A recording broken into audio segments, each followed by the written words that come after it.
Hello everyone, welcome to episode 55 of FPL BlackBox. We've got a few questions, there's fixture postponements, there's a new free hit chip, but there's one big question which we're going to answer, which is, where's Mark? I'm back, aren't I? I'm back. He's back! Yeah, it's been a strange old time being away from it and watching it as a viewer. And I'm delighted to be back doing bits again. It's been a tough time for me.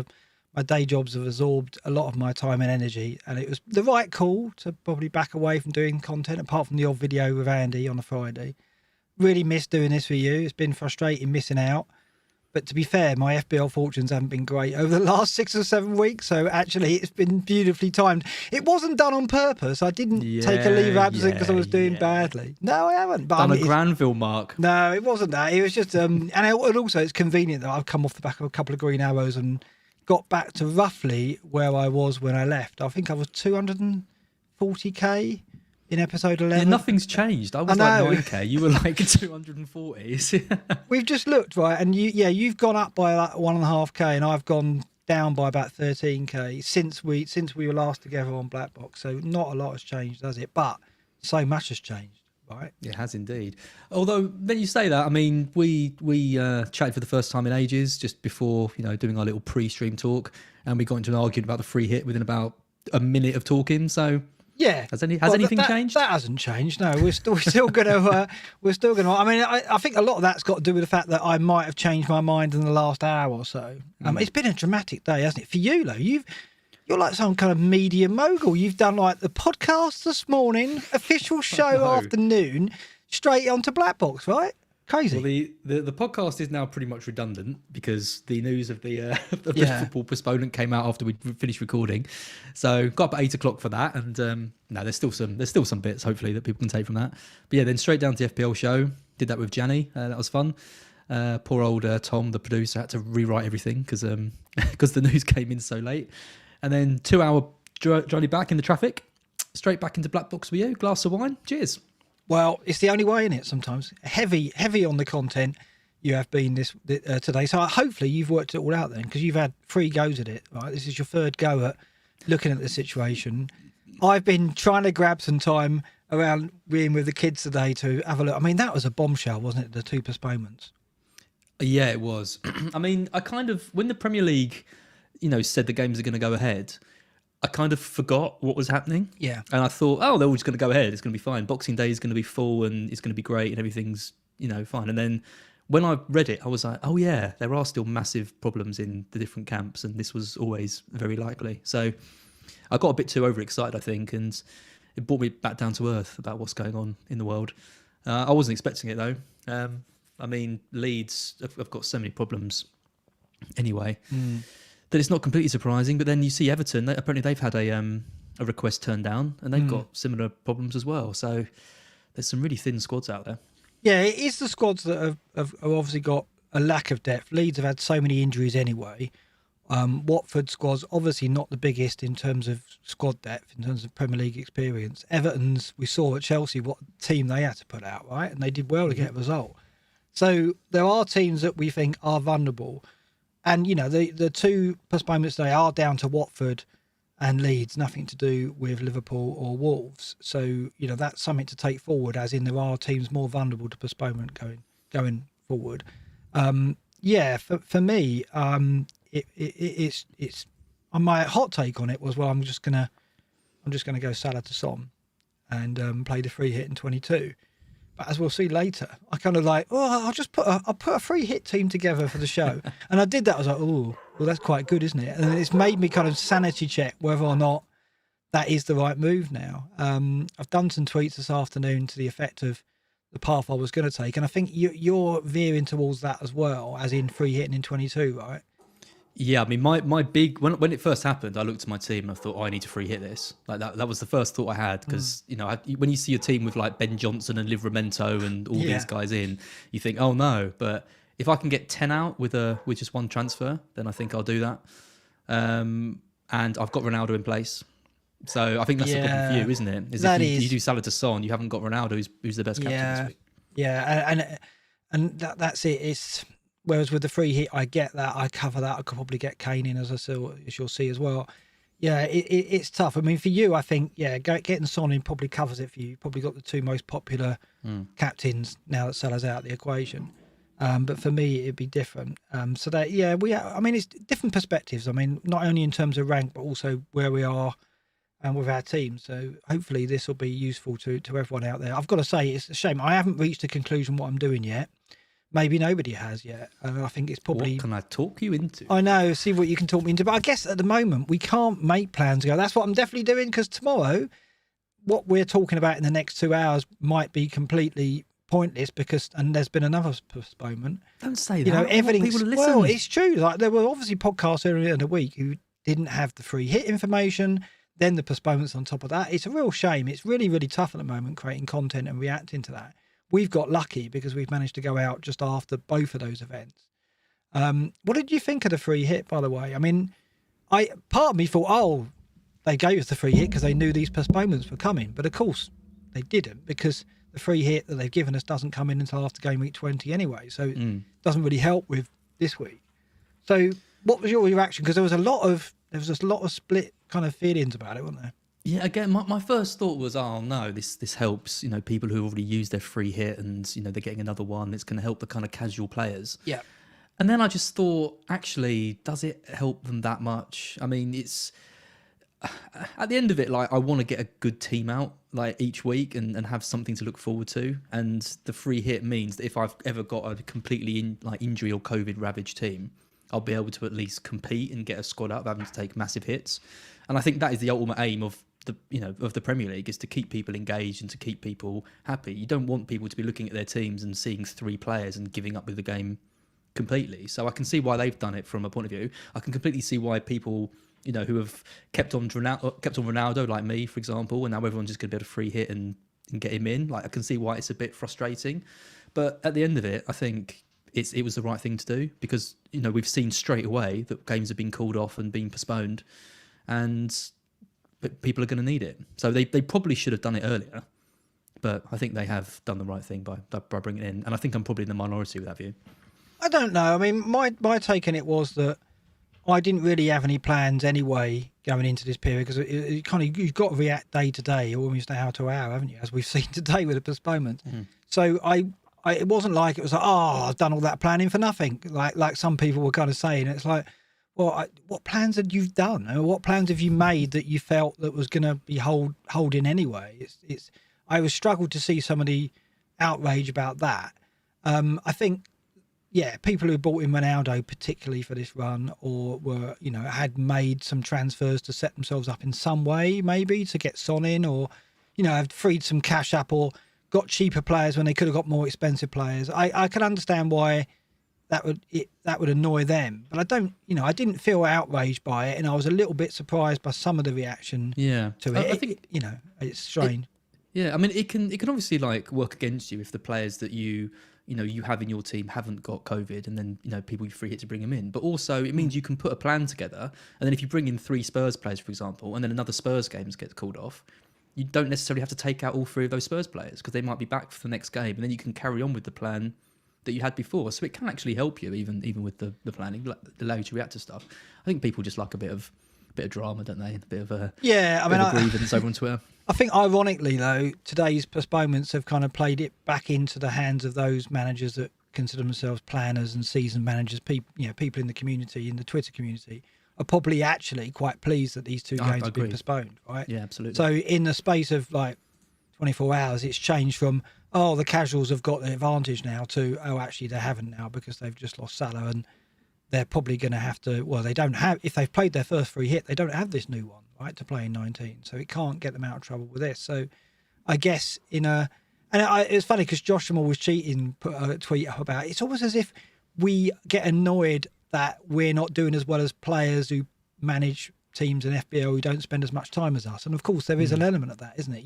We don't like to think that we're putting in the hours, other people aren't, and they're doing better than us. And obviously there's quite a few managers doing better than me this season who that applies to. And that really rankles, doesn't it, with us? Yeah. It's when you see a tweet from the Premier League saying, for just the low price of $19.99, you can have an extra free hit to see you through these troubled times. That's when everyone can kick off. but giving everyone an extra free hit, I think. I think, like I said, I think we've already seen that it's gonna come in handy for some people this week who are down to 6-7 players. Like, it's just no fun like having that, and you can't plan for it. It's just bad luck. Yeah, I mean, it's just strange though that the free hit arrives and you can only play it in 20. So any of those players who have already played it, it's not going to help them, and they're probably going to think today, oh, there's been some postponements, but I got a free hit yesterday, so I can. Oh no, I can't. And that's an unfortunate chain of events, isn't it? So, we'll have to see. We'll talk more about that and how we're going to use it. There was a lot of talk this week about chip strategy going into the double game weeks, and we're going to look at the work of a certain Ben Krellin, who has been very busy this week, hasn't he? I mean, he's got some busy times ahead, hasn't he? He sure does, and a lot of people rely on him now to give us the most up-to-date information. So no pressure, Ben. Yeah, well, he does a great job, and we've got some of his stuff that he's put out already that we're going to look at and talk more about our approach to 19, but also going ahead the double game week 22, which looks almost certain. Let's look back at our game weeks, though. I mean, I don't really want to look back too much because I'm all about looking forward now. I don't really want to look back at all, but we'll go back to your game week. Another quite incredible return for you, 67 points that you've got to be pleased with. Maybe it isn't the grand total that's impressive. It's just the fact that you've got Martinelli in there with the 15, and you predicted on Twitter that would be the next bandwagon, and lo and behold, it is. You've got to be absolutely delighted, right? He's not on the wall yet, though, is he? He will be, I think. It's just one of those. It's his price, really. If you get in a kind of a 9-10 million player and then they do well, that's one thing. But 5.3. I mean, I'd love to say it was all just complete skill and I'm the greatest FPL manager of all time and I'm light years ahead. But I tell you, a hell of a lot of it comes down to luck because I was 0.1 off Foden, so I had to downgrade someone, and I was looking at Ben Johnson to Brandon Williams, or Mbommo to Martinelli. They were pretty much my two options. Yeah, not much of a contest that, though, is it really? I can see why he went the Martinelli route. So yeah, well, exactly. But it was the more exciting one was the Martinelli one. Yeah, but yeah. it was downgrading Mbommo who had just scored that penalty, and I kind of thought maybe this is his time to go on a bit of a run and stuff. It felt a little bit reluctant selling him. Right. I mean, it certainly doesn't now. But yeah, it's just been ridiculous. I mean, the Southampton. I watched the Southampton game and I saw Martin. He was so direct, and with Aubameyang out of the picture, I just thought there's a spot for him here. We talked about him before on last season. His last season, and it was interesting because a few weeks ago someone asked me why we keep in players who have only played 180 minutes when other players have played lots. And this is the reason, because it does give you some indication of players who, if they do get a spell in the team, these are the ones that we can maybe consider. And it was thanks to the tables that we had that I looked at Martinelli in a bit more detail, and that sort of, along with the Southampton game that I watched, made me think this could be a real option. So yeah, I mean, what, 23 points over 2 weeks is absolutely crazy. But yeah, it's definitely one of, I'll remember it for a long time. Yeah, I mean, do you want to go through your team for those listening on the podcast? Just and we'll talk more about another Arsenal player that I've got to pick on. No, go on, go through your team. Ramsdale in goal with 2, Trent with 7, James with 6, and Cancelo with 18. So big at the back, coming through again, like for so many people. Salah blank, captain. I was potentially looking at other options. The only other player I was really looking at, though, was Foden, which ironically would have meant a bigger score for me because I would have had Smith Rowe, Vice, who got 6, and I would have got those points rather than Salah's 2. So let's talk about fine margins there. Jota with 7, Martinelli coming in with 15. Jimenez I bought in as a bit of a punt, mostly for this Watford game, which of course is now off. Yeah, that went well. All this talk of planning, you see, and then King. So I went into this game with 10.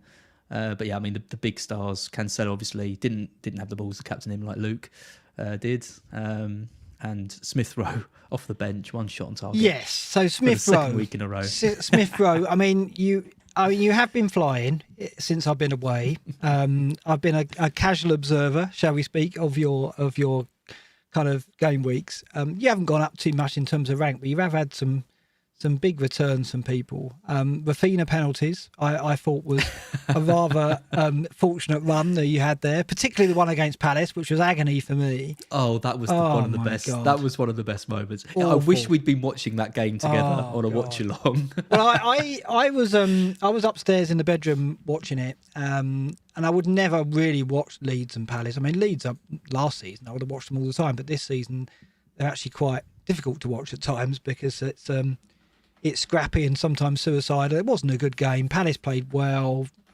fairly well in the first half. I was watching it because I had Gaeta in goal. And it's never nice, is it, when you watch a game just with a goalkeeper? But having said that, I was watching it. Leeds are never going to score here. This is in the bag. And then and I was thinking with 10 minutes to go, I was thinking, well, the worst that could happen is if Leeds score in the final few minutes and it's Rafinha's got something to do with it. And I was thinking that as I was watching the minutes tick by going, but it can't, it's not going to happen. It's 3-4 minutes to go. Then they won a penalty in stoppage time and I thought, that's the clean sheet gone. And I didn't think, Rafinha's going to take it. And I was just like, never mind, 2 points, I'll take it, it's not too bad. And then the camera switched to Rafinha putting the ball in the spot. Because I knew you had Rafinha, so it was a swing between us of something. It was ridiculous. Oh, crazy. Absolutely. I just played football for the first time in over a year. And I'd got back and I was in the bath. I was absolutely ruined. I was just lying in the bath watching this game. And when Rafinha took up, I was like, that's good. It'll get rid of Mark's clean sheet. I thought it was Rodrigo because he was on the pitch, I think. Right. And I was like, Rodrigo's just going to take this. And then I just saw the back of his shirt and I was like, that says Rafinha. What's he doing taking this? And it wasn't a good penalty. Oh, it was terrible. It was just here. Like, he could have saved it. It was like, just had to extend his arms and he would have saved it. I know. And I was so nervy watching it. And well, you should have been. Yeah. Yeah. And I mean, it's the same with the Mbomo one as well. I mean, when he stepped up to take the penalty, I was like, oh no. Like, because I thought if Guaita saves Rafinha's penalty, you're never going to let me forget that. But he scored, and then Mbomo scored. But then Rafinha got one at Chelsea, and then he got one the other week, but you didn't have him. But yeah, so you had a bit of fortune with Rafinha, and then Smith Rowe. I mean, ridiculous. Like, he just seems he's got this knack, hasn't he, to just come off the bench when legs are tired and get that one opportunity, and he's put it away like several times for you. What a run you've had with him. He's been doing it all season. His stats are awful, but he's just got a knack of, like you say, being in the right place at the right time. And players like his relationship with Odegaard, and in fact that whole front line, of Saka, Smith Rowe, Odegaard, Martinelli, like they're really, really starting to gel and click now. And we'll talk about Lacazette, I imagine, later, but his role in the team is basically just to get the most out of those younglings now, and he's dropping back and creating space and all that. So it's amazing what Arteta's done there over the last kind of 10 weeks, because I'm guilty. 3 weeks in, I thought they were doomed to a 10th place finish, but he's turned it round incredibly well. Yeah. Okay. Well, I'm going to show some data on Smith Rowe later, which is a bit more interesting actually in terms of his XG's not that bad recently. It's actually pretty good, but we'll talk about that in a bit. Here's my team: 59 points. Ramsdale in goal first of all. Which that makes me feel ill. Bloody Mr. Grimsdale in goal with 2 points. Trent with 7. Alonso with 9. Alonso's done all right for me recently. James is 6. Cancelo the 18. Reguilon the 1 off the bench. Salah the captain with 4. Jota 7. And then Foden and Gundogan didn't turn up. 0 both of them. Lacazette with a rather fortunate assist for 5 points to give me 59. Yeah. So, I mean, considering I had 9 men, Gundogan didn't turn up. Foden didn't turn up either. That was a bit unfortunate. Foden with his indiscretions off the pitch, shall we say, which was unforeseen. And Gundogan, who with De Bruyne backfiring, is probably now going to get heavily rotated. So difficult problem with that. You've actually given yourself a few extra points there because you took a hit. Yeah. I did. Oh yeah, I did take a hit. Yeah, but you put the score up for the game week, don't you? Because the hit comes off the league total. The hit comes off the league total, not your game week total. Right? That is true though. Yeah, with the hit as well. Yeah. So it was bad as the Premier League giving okay. Team of the week. Yeah, they do. That's what they do. Yeah, I know. It's strange. A green arrow, 2 green arrows in a row got me back to almost where I was when I left you back at the end of game week 11, 253k in the world, but you are up to 7k. Let's talk about goals, because I don't think mine will change. I'm still going to aspire to try and finish in the top 10k. It could be difficult. Although I look back at last season, and going into Game Week 19, I was 196k in the world, so not massively ahead of where I am. But what I will say about this season is, as we'll see when we look at the Great and the Good League, is the community, the Twitter community is doing so well. I mean, there's it's really tough competition, isn't it, in our mini leagues? But you're top of a few as with a 7k rank. So where's your sight set now? Yeah, I mean, this is about where I was when I came in the top 1k, I think. So I'm obviously trying to push on into that. I mean, another top 1k finish would be amazing. Top 10k would be decent. I think anything other than that at this point would be a bit of a... come on, you're top 10k now. You've got a... Well, that's what I mean. I mean, if it does all go wrong and I finish outside the top 10k, I think it's going to be a problem. I'm aiming to finish in the top 1k again. Right. That'd be really nice. I mean, I've got my chips. I've got a really good team value, as we'll probably see in a sec. Yeah. So yeah, it's just getting the chips right, and you know, the thing is, I'm happy with the Martinelli pick because I don't want to stop kind of trusting my gut and kind of resting on my laurels and, you know, just hoping that my players there. But there's so few opportunities we've got to kind of differentiate our sides because the template's so strong with 3 at the back, with Jota there, with no forward options basically to consider other than like Ronaldo. So getting the kind of fringe players right, I think, is really important. So just got to keep doing that and hope for the best. Okay, let's look at the Great and the Good League. It doesn't make good viewing for me, and I did joke with Greyhead that this Great and the Good League feature on BlackBox is getting a bit tired, and maybe we just drop it now. I don't know how you feel about it. It was all your idea. This is me, bottom of the Great and the Good League, that's nice. With 1,120 points, a rank of 253k. Az is top on 1,214 points. So a 96 point gap between us and an overall rank of 7,524. Crazy that you're top and I'm bottom. I mean, it was a bit like that last season, but I didn't soar to the top and you dropped to the bottom. I think you were bottom 2 for a bit. Yeah. And I was top 3 for a bit, but I left my surge to the end and ended up coming second. And you were what, 3rd from bottom in the end, were you?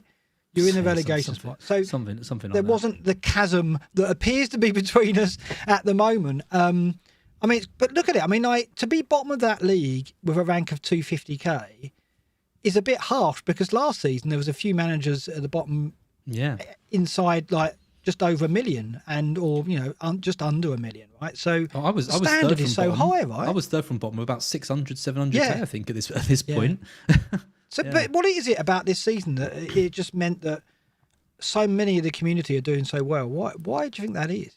I do think it has a lot to do with the template being so strong at the start of the season, and for I think you've got the right players in, but somehow managed to the wrong time get them at the times when they've done well. It's playing the really right weird. notes, just not necessarily in the right order, basically. It is really strange, and you know, players have gone on and just carried on doing well. Like Cancelo, Trent, James have done well. If you got them in, they just continue to get points. Like getting Jota early has meant that, you know, people have had big rank boosts. I've got a point on that, right? So Jota, I think the difference is when I've got on players early, it hasn't benefited me. Where this Martinelli case just shows you how that's gone for you, because not only did you get him in, obviously he's immediately returned, and you've got those big returns before everyone else gets on him. Whereas I was a big Jota fan, got on him early, and he missed that game at Watford where Firmino got the hat-trick. Right? Had he not picked up the injury in the international break, and he might have started that Watford game, he could have got me a haul in that game. Right? He wouldn't have got a hat-trick probably, but he would have got a goal probably, or at least something. A return that others wouldn't have had because people weren't on Jota. Jota's only started returning now, but everyone's on him. So yeah, I know. Unfortunately, when I've gone to a player early who has turned out to be a decent buy, he hasn't immediately returned for me. Whereas you've had that with Smith Rowe, you've had it with Fina with the penalties, you've had it with. I'm like Smith Rowe, like, you know, just making my my run into the box perfectly. You are, yeah. And what's funny as well, do you remember we went to the FPL review and we got those radar charts at the end in the retrospective? I did it again over this week, and I got in touch with John who runs FPL review, and I sent him your radar and mine. And I haven't got them in the show because there's a lot of detail behind it. But I hope that he would come back and go, oh yeah, well basically, Mark, you've just been dreadfully unlucky, and Az has been incredibly fortunate. But what he came back and said was, yeah, Az's picks have just been fantastic. I'm like, yeah, but what else? Don't say that. I can't say that on the show. That's no use to me. Give me some material that says that. Let's just go with that. I know, yeah, exactly. It was like, yeah, and that's it basically. But I do think, I think basically he gave me a breakdown, which at some point we'll revisit these. But he gave me a breakdown. Basically said that, you know, I should have, my expected points would have been higher. I've been a bit unfortunate with that. But I think I've just been getting on the right players, not at the right time, where if you just hit the nail on the head every time, and that's, you know, it's not really luck. It's just basically timing, isn't it? Yeah, I mean, I've made mistakes. Like I hokey cokey the premium forwards around. I sold Vardy and then he hauled. I sold him for Ronaldo and then got rid of Ronaldo before he hauled against Arsenal. I had Mopay, you know, who did nothing. Like it hasn't been it hasn't been perfect. But the key thing for me was the wild card in game week 8, because that's when I got on big at the back when I don't think a lot of people did. And I got Smith Rowe in on that wild card, and Foden has been good for me as well. So and Ramsdale, you know, getting Ramsdale at 4.5, incredible. Another example. Great. We were talking about the difference between Guaita and Ramsdale, weren't we? And at the time, we both said, well, there's probably not too much in it between them. And I think you worked it out, it was about 40, 50 it's points or something. It's not quite that much, but it's quite a lot of points. But another great example, you got on Ramsdale and immediately you got returns for that. And if you look at the table here that Greyhead's given us, which looks at immediate transfer points, although I'm still, out of all the great and the good league, I've got the highest return from my captains, 330 points. So that's not a problem. Right? I'm somehow the best in the league out of 10 managers who are all top managers. You know, we're talking about Fabio, Magnus Carlsen, General, Tom Stevenson, big names. I've got more captain points than any of them, even though I'm bottom of the league. My problem has been, look at my transfers. I've only earned 22 points immediately from transfers. What that means is when you make a transfer, how many positive points have you got out of that transfer compared to obviously the players leaving, scoring points as well. So it's the difference between the players leaving and the players coming in, how many positive points. I've only got 22. You've got 89. I'm bottom of that. But a massive part of that was the Ferran Torres debacle. Well, not really. I mean, that's about 18, 20 points there. Yeah. It started and it's gone on like that, hasn't it? Not quite as stark as that, but I haven't made many transfers that have got me points immediately. Interestingly, it's happened recently. I did get Dennis and he scored at Brentford. I did get Foden and he got that return. I did get Lacazette and he got an assist. So I've started to get a bit better at it recently. So I'm hoping I'm getting that. That's what I need to get going, because last season, my immediate transfer tally was 224 points, which was even higher than the guy who won it. I had a really good tally there. It was my captains that wasn't great. But this season, I've just lost that mojo completely. What is that? What's going on there? It is funny, isn't it? Because we've talked before about kind of like getting into a rhythm of on this game, and it sounds absolutely ridiculous to think that you can like get into a rhythm picking like players in the Premier League to put in your fantasy team. But I don't know. I look at you getting Gundogan, for example, and I mean Bernardo Silva was the obvious pick for you to get at the time. He was playing, advanced. He was getting points and everything, and you went for him instead. And I mean, that's just obviously just like one example, but I think you can kind of, not you, but definitely me as well. You can kind of try and be a bit too clever maybe at times and try and get in players. But that's a great example, Gundogan and Bernardo. At the time I went Gundogan, if you looked at the data, Gundogan was on penalties as well. I think it was close between them. Right? Bernardo was showing good form, but we've had 2 or 3 seasons of Bernardo. We know who he is. We know what type of player he is. Gundogan, we saw last season when De Bruyne was out, did very well, right? So I went Gundogan over. So I didn't think it was that much of a stretch to go Gundogan over Bernardo, but it didn't pay off at all because Gundogan got an injury again, and he was out with a back injury. He missed the game, and it's just it's a catalogue of some errors and some. But this is the luck element. This luck element. It's not. It's when you go against something like that, and it's how much you get punished when it goes wrong. And I mean, Luke is the king of getting punished relentlessly for anything that he does. That's a little bit different. He's been like that for for year after year. He tries to be different and gets punished. And I think Gundogan and Silva's example, Guaita and Ramsdale, like you have been you've. you know, you have had a difficult season, I have to say. It's tricky, but I mean, I think what I want to do is like give hope to people out there who have had a similar kind of outcomes recently, and who aren't perhaps doing well, because you know this is a reversal of fortune. So it's quite interesting for the show to have this situation where I'm playing catch up, you're looking at a 1K finish, I'm trying to grind it down to something respectable. So we are going to offer different perspectives this time around, and the roles are swapped, and hopefully I can fulfil the kind of, like John at FPL Review did say, he expects me to have a turnaround and catch you up a bit, but I'm going to need a change in fortune, and that's what is so much the game is about. About just choosing the right players, but timing when you get them. Because as I've done, I've got the right players some of the time, but at no time did they actually return any points, like Gaeta, like Jota, like Gundogan. I mean, it's a tough game to play, but especially in this situation as well, with the postponements. I think one thing we've got to prepare ourselves for is luck is going to be a word that's thrown around a lot in the next few weeks because of the games dropping out, right?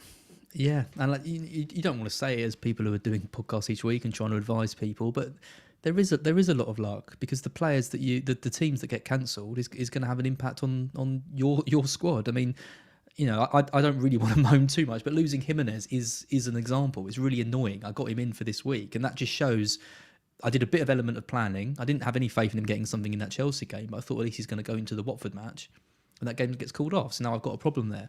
So it does feel that planning, you know, is more difficult than it ever is, which means that luck is going to play a huge part. But you can't control the luck. All you can do is control moves you get. So I think you just got to keep plugging away and doing what you can, and planning and using transfer planners and spreadsheets and listening to us, because that's what you can control. Yeah, I mean, the skill is really handling how you react to that luck, because it is coming, right? You're going to get some bad luck and some good luck in the next 2 to 3 weeks because of the situation we're in with COVID. And it's how you handle that and how you press on regardless, and still put in some time to get your team and make good decisions irrespective of the outcomes. And that in itself is a skill that I've had to learn, and I'm still learning it, because, you know, it is hard when luck goes against you. It's hard to go, right, that's just going to bounce off me, and I'm going to still make my decisions in the same way. I'm not going to be emotional.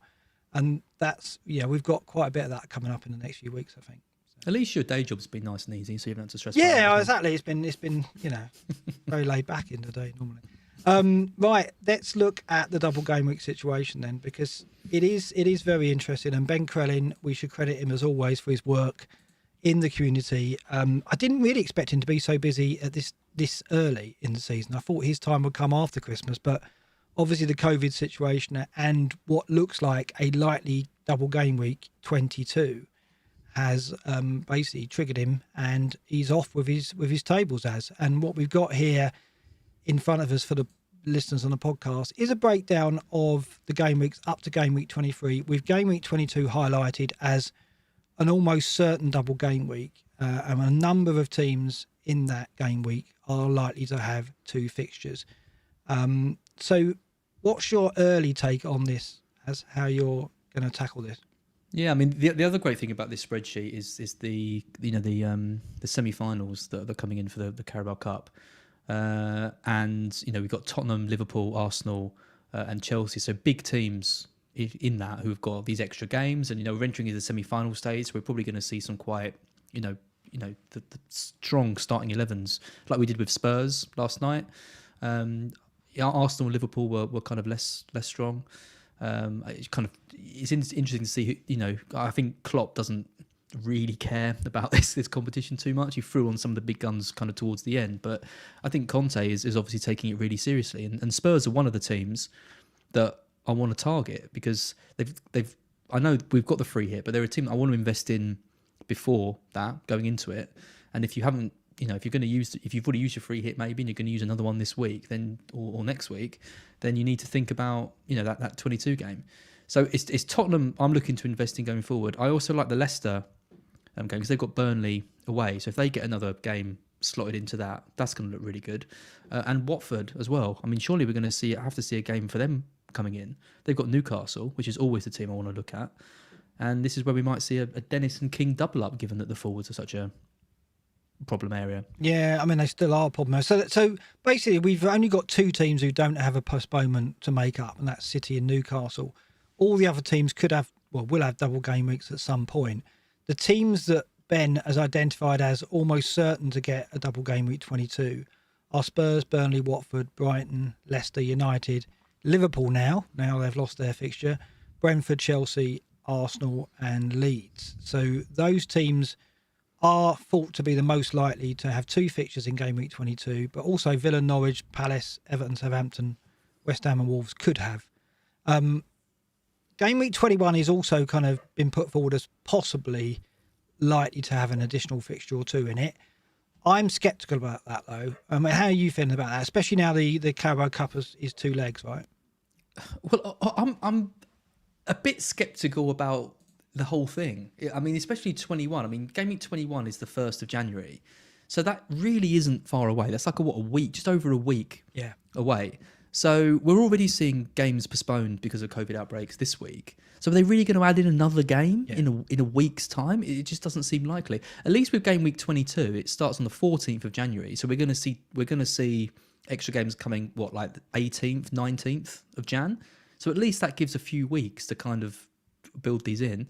I mean, we've just had a super chat just saying, double games unlikely because of a possible circuit breaker, and that could happen. It depends what the circuit breaker might not affect that double game, because if they break for 2 or 3 weeks and then it comes back into it, maybe we will still see these double game weeks going ahead, in game week 22.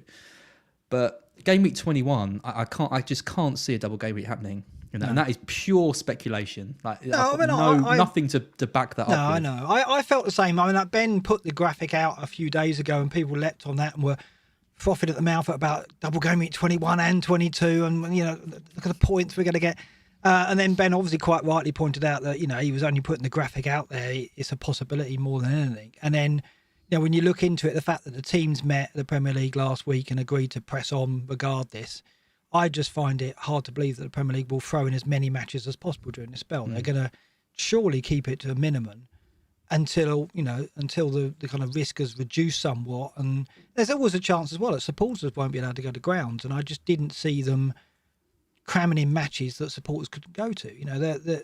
Their announcement today about the postponements, the first thing they say about is almost like an apology to the fans and an explanation to the fans, because they know that it's going to be a blow to people who can't go and see their team during this period on Boxing Day. It's a tradition, isn't it? So I think the Premier League are going to be very mindful of how the supporters feel about this. And, if, after Christmas fans can't go to grounds, having a load more matches dropped into the schedule that they can't get to, I just don't think that's going to be their intention, right? I normally and rightly take everything Ben Crellin says as kind of gospel, because he's so accurate with his predictions on how things are going. But it is just such, like, I would say unprecedented times, but it's not, because it's been going on for a couple of years now. But it's, we're talking about planning like transfers for Premier League players into our, imaginary lineups, let alone the Premier League planning fixtures around fans and player health and all of this kind of stuff. It's, it's a completely, thankless task, I think, for Ben at the moment, because the slightest thing can kind of knock everything back. So, like I said, all we can do is kind of work what we've got, and it does. They have to fit these fixtures in at some point, and it's the World Cup in December. They can't prolong the league for too long. They can't do another 6, 7, 8 weeks at the end of the season, because players are gonna. It makes it even worse for the health and safety of the players. So they have to come in at some point. So it does really seem likely to me that 22 is a double game week, providing it can happen. But yeah, and I think that's just a free hit time. I think that's just for everyone. Like, it's just going to be free hit week, isn't it? So you've already made it your mind on that, because I mean that was my first take, is that I will use transfers and then free hit ahead of 22. You're absolutely sold on that? Do you think there's any debate yet?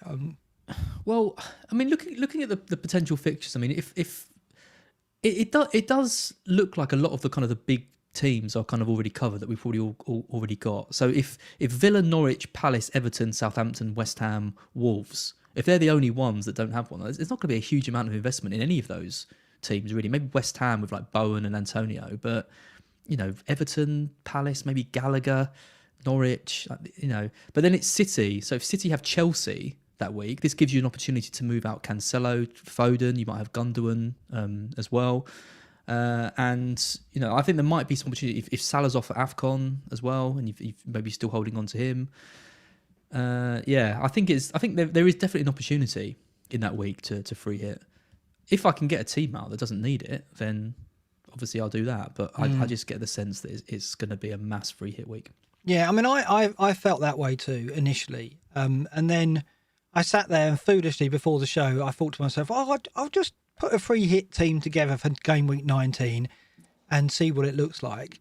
So I'll put that on the screen now because it was probably the worst thing I could do. That's the wrong screen. It's this one here.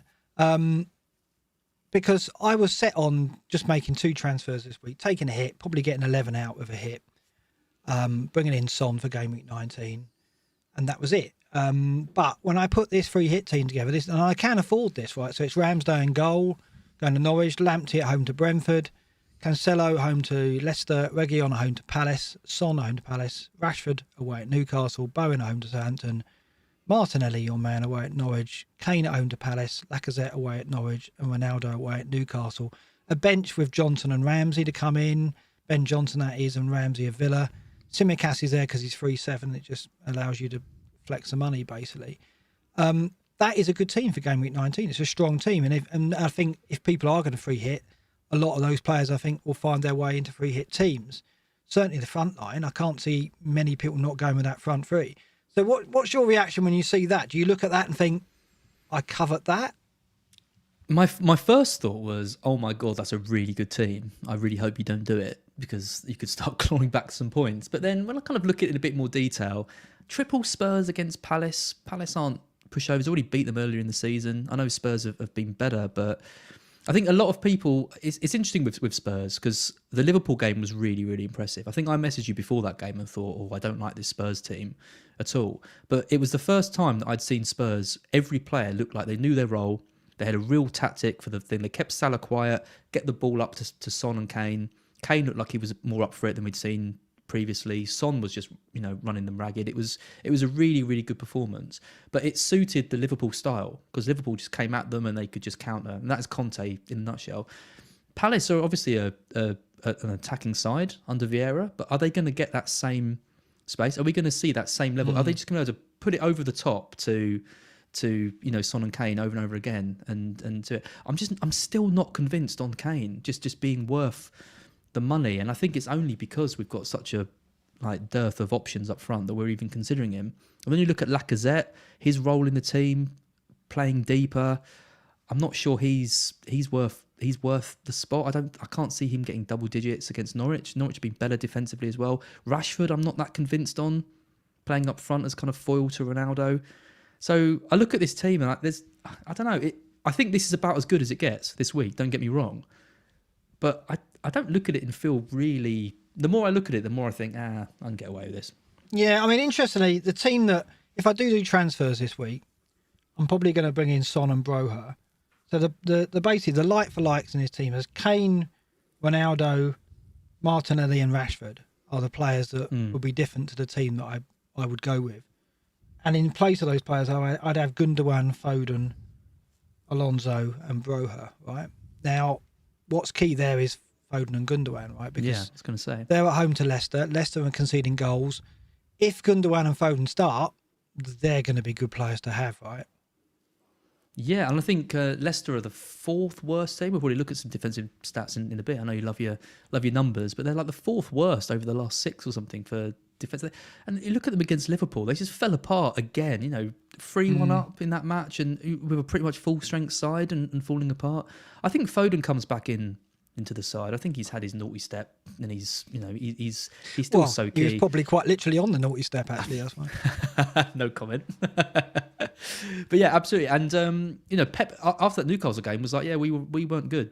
Like we he tried it with basically Mahrez, Jesus up top, and Sterling, and said we couldn't find our rhythm. So I think it's very likely we see some quite big changes coming. Maybe Grealish back over to the left, or in the false line, and Foden back in, and Jesus over to the right. I think if we look at Ben Crellin's other table here, which shows you the gap between the fixtures as well. So Man City play Leicester on Boxing Day, and then they've got 2 days break before Brentford and then 2 days break before Arsenal. I can't see De Bruyne playing all of those games, right? So De Bruyne is going to miss one of them at least. And Gundogan hasn't played for a couple of games now. So I do think there's a chance that Gundogan does come in and De Bruyne gets the rest. So that's why I look at this and think, yeah, I could be turning my back on points from Gundogan and Foden. Alonso at Villa, I mean, yeah, I don't think that's too great. I think Villa could score, but you never know with Alonso. Score. Yeah, I think they will score, yeah. I mean, Alonso would be on my bench if I had, if it wasn't for the postponements, that's for sure. And then I was going Broja at West Ham because I think Broja's a good player to have going forward, I think, for the rest of the season. I think I'm into my budget forward. So I am torn. I haven't decided. I'm going to look at what my team will look like in game week 22 if I do free hit. And I think that's what you've got to do. You've got to get a plan together. I mean, I spoke yesterday about, well, why are people talking about ripping up their plans? Because really we shouldn't have done any planning yet. But I also saw a post today about, well, this is the time when planning is most important. I kind of do agree with that. I think what you've got to do, you've got to plan, but be prepared that it's going to be thrown out. Right? So you've got to invest the time and be prepared that it will be wasted. But I think that it's still important to do. So I'm looking at, if I did free hit, what team would I take into 22? What could I do with the free transfers to get my team set up for 22, which would mean I could have a team that competes with free hit teams in 22. So if you did free hit in 22 and I free hit in 19, what advantage will you have over me? I think I'll have some advantage this week if I free hit, obviously, the likes of Kane and Rashford. But would you get that backhand more in 22? That's what I've got to ask myself. And I say you, but I'm talking about obviously other FPL managers as well. Yeah, so that's what we've all got to do, isn't it? In this next window, is look at, is it right to play it for 19? How would I be set up for 22 if I do? And is it therefore better to just take a 4-point hit or even maybe an 8-point hit and use that free hit in 22? What do you see the advantages of that free hit with 22, other than obviously we've got time to absorb team news and stuff? Well, the other thing is that like you're in a fairly decent position in that you can get 9 or 10 players out without having to use the free hit. And I think not having Ronaldo is scary. I think because he's going to be the overwhelming captain choice this week for the free hitters and the non-free hitters, and people are going to be bringing him in and all of that. But, there's some people with like 4 or 5 players or, 6 players or something that they're probably going to be going into this match. There might even be more games that postpone that make this even tougher. The big thing is, the free hit gives you a get out of jail free card. So if you're using your free hit when you've already got a fairly decent squad for this week, there could be a game week a bit further down the line where you end up in that position where you've got 3 or 4 players and you desperately need it. And that is what's putting me off using it, because it does feel, it is a gift. Like they billed it as like Christmas gift and all of that. Yeah. And I kind of saw that. I was like, oh yeah, of course it's a Christmas gift. But it could be, it could end up kind of saving you in a week where you get unlucky and all of your players miss out. So if I can avoid using it, I think my preference is to wait.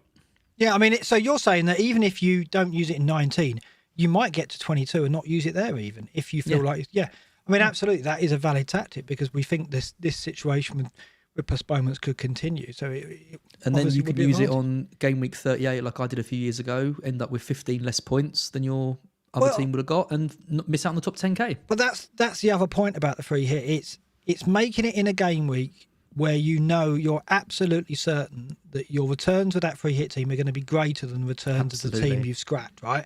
And normally when you play it in blanks, when there's only like 4 or 5 games, you can be pretty certain of that. In this scenario where with a 4-point hit, I can get 11 out. Now, is this free hit team going to outscore that team? Maybe, but maybe and you're taking not. out 2 City midfielders. Yeah, well, exactly. Yeah, exactly. And that's the danger, isn't it? And that's what, again, managers out there have got to weigh up. It's that if you've got 9, 10 players for game week 19 and you can get to 9, 10 with 1 hit, you've got to look at those players, build a free hit team and go, what are the chances that this free hit team conclusively beating the team that I will put out otherwise? And you've got to be convinced. And if you're not, you probably don't play it, do you? I think if you can get to Ronaldo captain and have 9 or 10 okay players, you don't free hit. And that's with a hit, even with a hit. So you think the Ronaldo captain is critical, do you? Yeah. I really do. I just think it's. I was looking for any reason to captain him anyway. That's why I've kept him all this time. I wasn't going to do it because Salah's been okay. Salah was fairly poor in the last game, but mostly because of Leeds. I thought there's no way I'm not going to captain Salah at home against Leeds, given the way they've been defending. But as soon as that game was passed, I was Ronaldo. This is an easy decision because he's already scored twice against them in his first match. They haven't improved at all defensively. I'm looking forward to seeing some defensive numbers. They've got to be in and around the worst team for. Yeah, we'll see in a minute for defence. So, I think if you're not going with Ronaldo captain this week, like who else do you get? It's probably Son. It's Son, right? yeah. He's the other one, or maybe an Arsenal mid like Martinelli missed out in the cup. But you're going to captain you're captaining a 5.3 million midfielder over, arguably the greatest striker that's ever played football against the worst team. I mean, Ronaldo over Son for me is just an easy decision. I'll be bringing Son in this week, but I won't even be considering the armband on Son. But you're in an envious position where you've already got Ronaldo. I'm not, right? So for me to get Ronaldo in this week, I've got to sell Salah and sell either Dennis or Davis. And I think if I sold Davis, I miss out on Martinelli by 0-1. I think I can sell Dennis. What a shame. I think what a shame. Thanks for your sympathy. I think I can sell Dennis and I can sell Salah and get Ronaldo and someone like Martinelli, which is probably what I'll do. That's the other thing that I was looking at. Or I would go Salah to Son and Davis to Broha and then risk not going Ronaldo. But I think we'll look at the captaincy later. And what you said about Palace, I mean, I know how solid Palace are statistically, data-wise. They're tight, right? And banking on Son scoring, on getting a return against them versus Ronaldo. United could win 4 or 5-0, and I'd be surprised if Spurs scored more than 2 goals in their match against Palace, who have been good. Yeah. I think the key thing with Ronaldo is he goes straight into a home match against Burnley, assuming he's going to play, which is another great fixture. I know Son goes into an away match against Southampton. And we both know what happened last year. Yeah. When Son and Kane played Southampton. But the fact Ronaldo's got such a good game in the next game, I think the hit is going to more than justify itself. Well, another thing that's interesting as well about Ronaldo is I was looking at the ticker when you take out Game Week 22. So if you remove Game Week 22 because you're free hitting there, you decided, right, those fixtures don't matter. You can build your team for those fixtures and think about that later. It's all about the fixtures around 22. And if you take 22 out, and you can do this on the Fantasy Football Scout ticker, you can delete a game week and then sort by how many game weeks you want. And I've done it here from 20, so 19's gone, up to 27. Look at United. Look at United's run if you take 22 out of the equation. Burnley at home, Wolves at home, West Ham at home, Burnley away, Southampton at home, Leeds away, Watford at home. That's an incredible run. If you don't own Ronaldo, if you're thinking, I won't get Ronaldo, I'll just free hit him in 22 for the double, you're not going to have him in game week 23 against West Ham. Not a big deal, but it is a big deal if you don't have him against Burnley, Southampton, Leeds and Watford, I think. They've got an incredible run around this free hit 22. So not having Ronaldo, you're in a great position, you've got him. But I think the rest of us have got to think about getting Ronaldo, right? Because I don't know if there's an alternative in that United team. Well, it was never really a consideration for me to sell him because I thought if I sell him, I'm going to use those funds and strengthen around, but I'm always going to want him back. With Salah going off to AFCON, we needed a captaincy option, and I think Ronaldo is the strongest one to consider if he can carry on the way he has been. So, yeah, I mean, I am in a good position holding him. I think,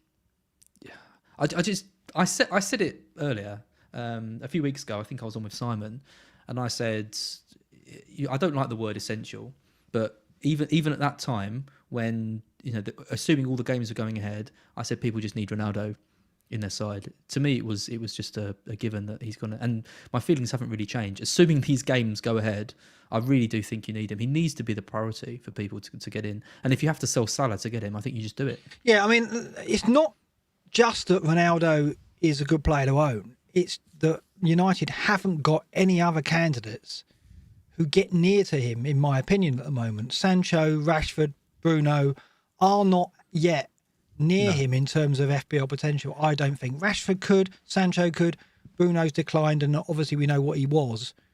But none of those three, I think, can really they're all punts. compare. They're all expensive punts, and they're all foil to get the most out of Ronaldo. Whenever I see them play, it's like Rashford's up front with Ronaldo, but it's almost like he's there to pull defenders away so Ronaldo can get into better positions and score.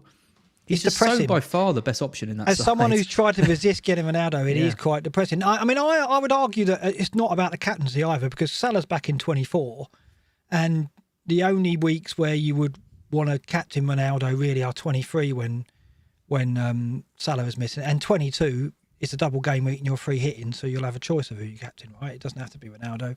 It depends on what the double game week fixtures are. And I'd argue 21, Son at Watford is a better captain than Ronaldo at home to Wolves, because Wolves are quite solid. So I don't think it's about the captaincy. It's just about Ronaldo is the most likely player to score points between game weeks 20 and 27 if you look at the ticker and you just take into consideration the fixtures because of those games. They've got a lot of home games, and obviously Ronaldo should play most of those games despite the schedule, right? Because he does, right? I think he may get a rest in one or two games, but you can't bank on it. They're playing every team that you want them to play. They've got Newcastle in 19. I mean, it's interesting. Ted pointed out to me that every team has the same game in game week 20 and game week 24. Yeah, I didn't know that. maybe I'm an idiot. The kind of reverse fixture, but the fact United have got Burnley again just shows that, you know, if you had like a top team, you had like a Chelsea or a Liverpool or something, you'd be worried. But the fact United have got that Burnley match, I think just shows that they're so ripe for investment. Yeah. Well, let's look at some data. This is the fences over the season and the last four. Obviously, I've gone with the last four matches, not the last 4 game weeks, because the last 4 game weeks have been obviously scrambled by postponements. So over the season, and what we were saying about Palace, if you're looking at, going Salah to Son and you're going to captain Son and you haven't got Ronaldo, the Palace defence over the season is the 3rd best, right? It's behind Manchester City and Chelsea in terms of minutes per XG conceded, non-penalty. They haven't turned that data into clean sheets necessarily, but in terms of conceding chances, they're right up there. In terms of big chances per game, it's 1 per game. Only Man City beat that. It's crazy, isn't it? It's almost like Guaita was a good option. Well, he was, if you just did the data. But, yeah, there you go. I mean, so... And over the last 4 matches, they're 5th. So it's not like they've dropped off recently. It's a trend. They are a strong defence statistically. They're only conceding 0.5 big chance per match. Again, only City better than that over the last 4. So that's something to consider if you're thinking, I can go Son captain. Maybe not, because it's not going to be an easy game for the Spurs attack. I think it just on Palace really. I think it is interesting with Palace because these stats just do not mirror what I feel about them. Like I just don't see them as being a team that can keep clean sheets still. I look at them and you look at the last game, they had a 2-2 thriller, wasn't it, against Southampton. They just seem to find a way just to keep conceding goals. They conceded against Everton, even though they won 3-1. Better than anyone, against Leeds in the final minute.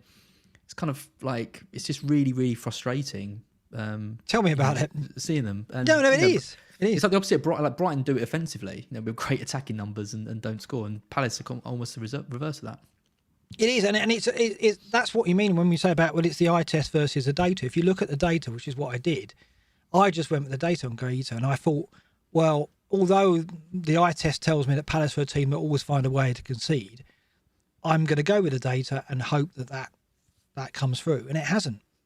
I should have gone with the eye test, like you said. When you watch Palace, they always look like, they're not that secure at the back. They're conceding chances.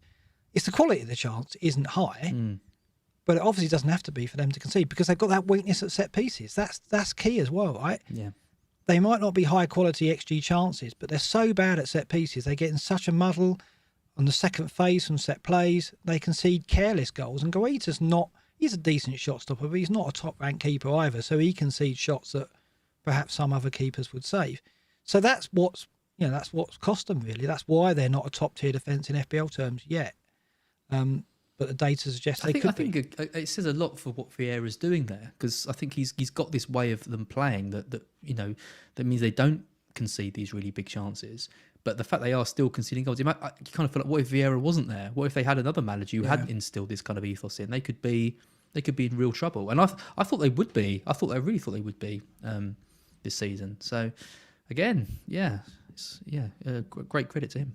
Look at the Newcastle data though. You were saying about Ronaldo. No, they're bottom over the season for minutes per XG conceded non-penalty. 52.6 minutes per XG conceded non-penalty over the season, and third from bottom over the last 4 matches, 42.1. So they're right down there, and that's what you're talking about. That vulnerability is shown in the data, it's shown in the eye test, and you've got to think that United will punish them, right? There's just absolutely no composure or confidence or anything in that back line. They don't. It feels like they don't trust each other. They concede way too many chances. They concede, big chance goals, small chance goals, everything. They're just. I think Leeds at the moment are the team to target just because of the injuries they've got. But in general, Newcastle, they're not going to stay up because they can't. They won't keep any clean sheets. I mean, I think it has improved under Howe. I think he's only had 3 or 4 games, right? So it's not going to be immediate. But I think they're fighting, they're playing as a team, they're pressing a bit more organised. He's found a new role for Joelinton, which looks to be somewhat effective. I think there's shoots of improvement. High praise. Yeah. But you're right, it's still the same personnel at the back, and they still don't have an understanding or security, do they? They're a championship side, and I don't think with the squad they've got at the moment, they're not even a particularly good championship side. It's going to be really, really interesting to know what they do in January, because they're going to buy some players. They're going to go mad, yeah, of course. Yeah. They're going to go mad, and they could go down the route of like QPR, where they spend 120k a week on Chris Samba, who doesn't sort anything out, or if they can make some smart and astute signings and strengthen, or do they just plan for the championship? Do they bring in some proven championship players and just try and get promoted again next year? I think they can get safe, but actually bringing in a brand new defence and expect them to gel and be effective. That's what I mean. Tough, that's the problem. Attacking players they can do. They can bring in a Lingard, they could bring in a Martial, and they'll probably get them goals. But that's not their problem really. It's at the back, bringing in like 2 or 3 new defenders and going, right, you go over there and gel together, and in 3 or 4 weeks start keeping clean sheets. That's not easy, is it? Time and time again, bringing in new centre backs just doesn't work, and that is what they need. Because I think offensively, with Callum Wilson can always get you goals. So Maximan's a great player. Even someone like Almiron is decent, but the back four is. It's like lower championship standard, honestly. I don't rate any of them at all. Kieran Clark, I don't know what has happened to him. That header from Diaz as well, when he let it go. I used to quite rate Kieran Clark, but he's awful. But it's just confidence. Communications at fault at the back. It's just confidence as well. That's got a lot to do with it. There is a lack of quality, but there's also a lack of confidence. Looking at the attack then, to be fair, Newcastle's attack over the season and over the last 4 isn't that great. They're second from bottom over the season, and over the last 4 they're third from bottom. So although they do have players like Wilson and Sir Maximan who can hurt you, they haven't been showing it yet, and that's obviously something that Howe's an attacking manager. We back him to bring that out of them, and again, there's been some signs of recovery there. What's interesting here in the attack though is Arsenal, 4th now over the season and 4th over the last 4. They're just transformed, aren't they? And you talked about the energy that Martinelli and Smith Rowe brought in. It's there in the data as well. They're now a top-ranked attack, or getting to that point. Yeah, and it's the chemistry between them. You can just tell they get on well. They like each other. They know where the runs are going to be made. They study each other's game, and they're all, none of them are selfish. I mean, Martinelli is probably the most selfish one there at the moment, but has the kind of finishing ability to be able to back it up. And I just didn't see this coming. I mean, I knew Saka was. I saw them. I went to the Emirates a few months ago, and Saka was the player. And he got injured, I think, and they lost. Or they drew with Palace, got a last minute equaliser. But Saka just ran the show. When he went off, Arsenal kind of fell apart. And it does look like now there are other players stepping up, so it's not just kind of reliant on him. And I do think Odegaard moving to the 10 has been bad news for Smith Rowe missing out, but it took a lot to displace Smith Rowe, because Smith Rowe was one of their best players for the season. So now you've got Martinelli, Smith Rowe and Odegaard fighting out for the 10. You've got Saka on the right. You know, you got Partey.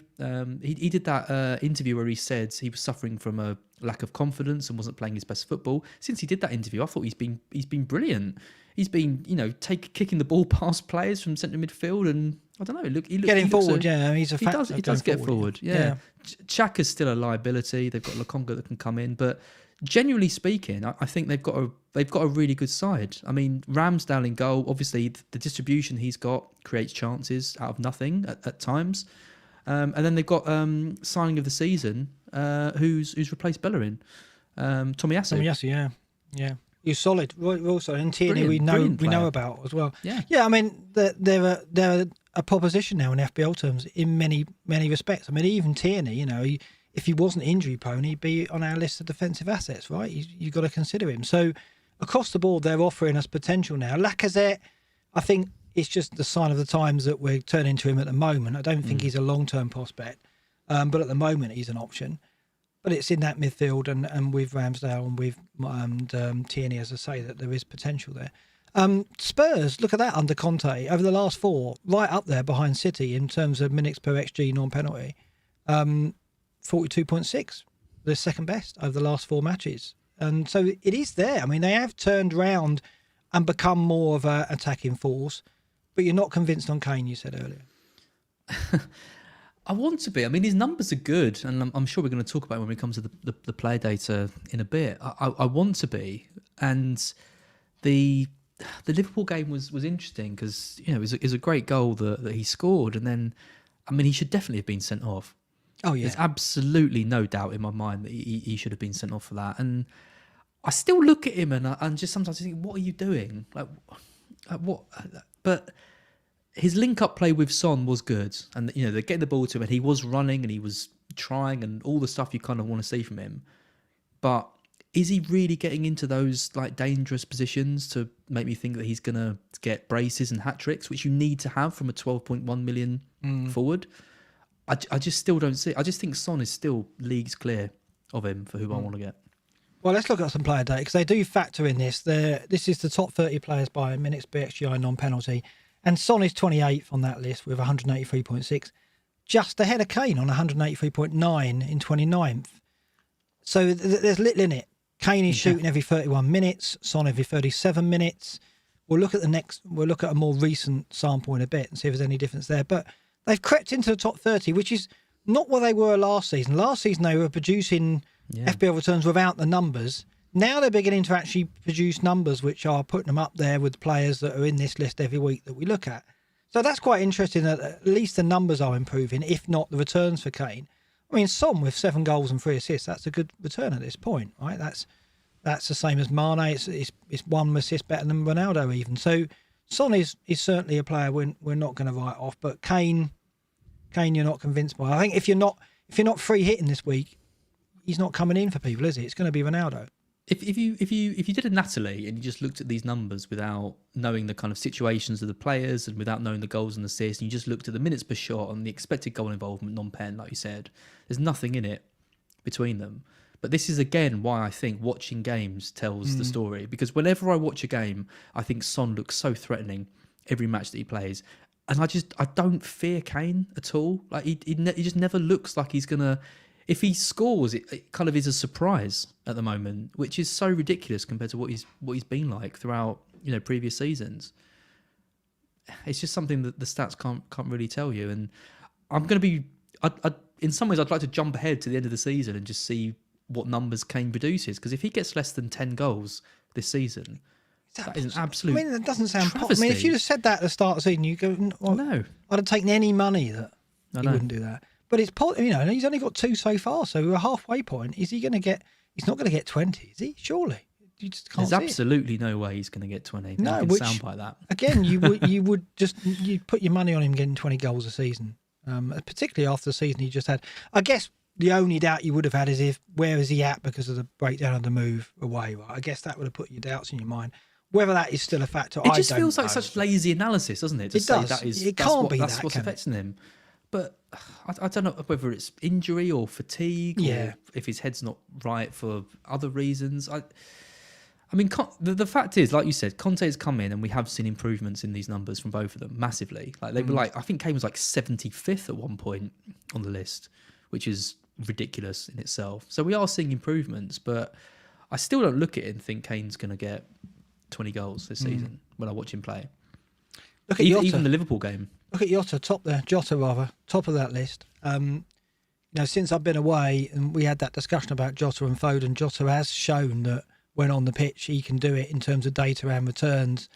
Foden's been on and off the pitch since I was on the show last, but when he's on the pitch he produces as well.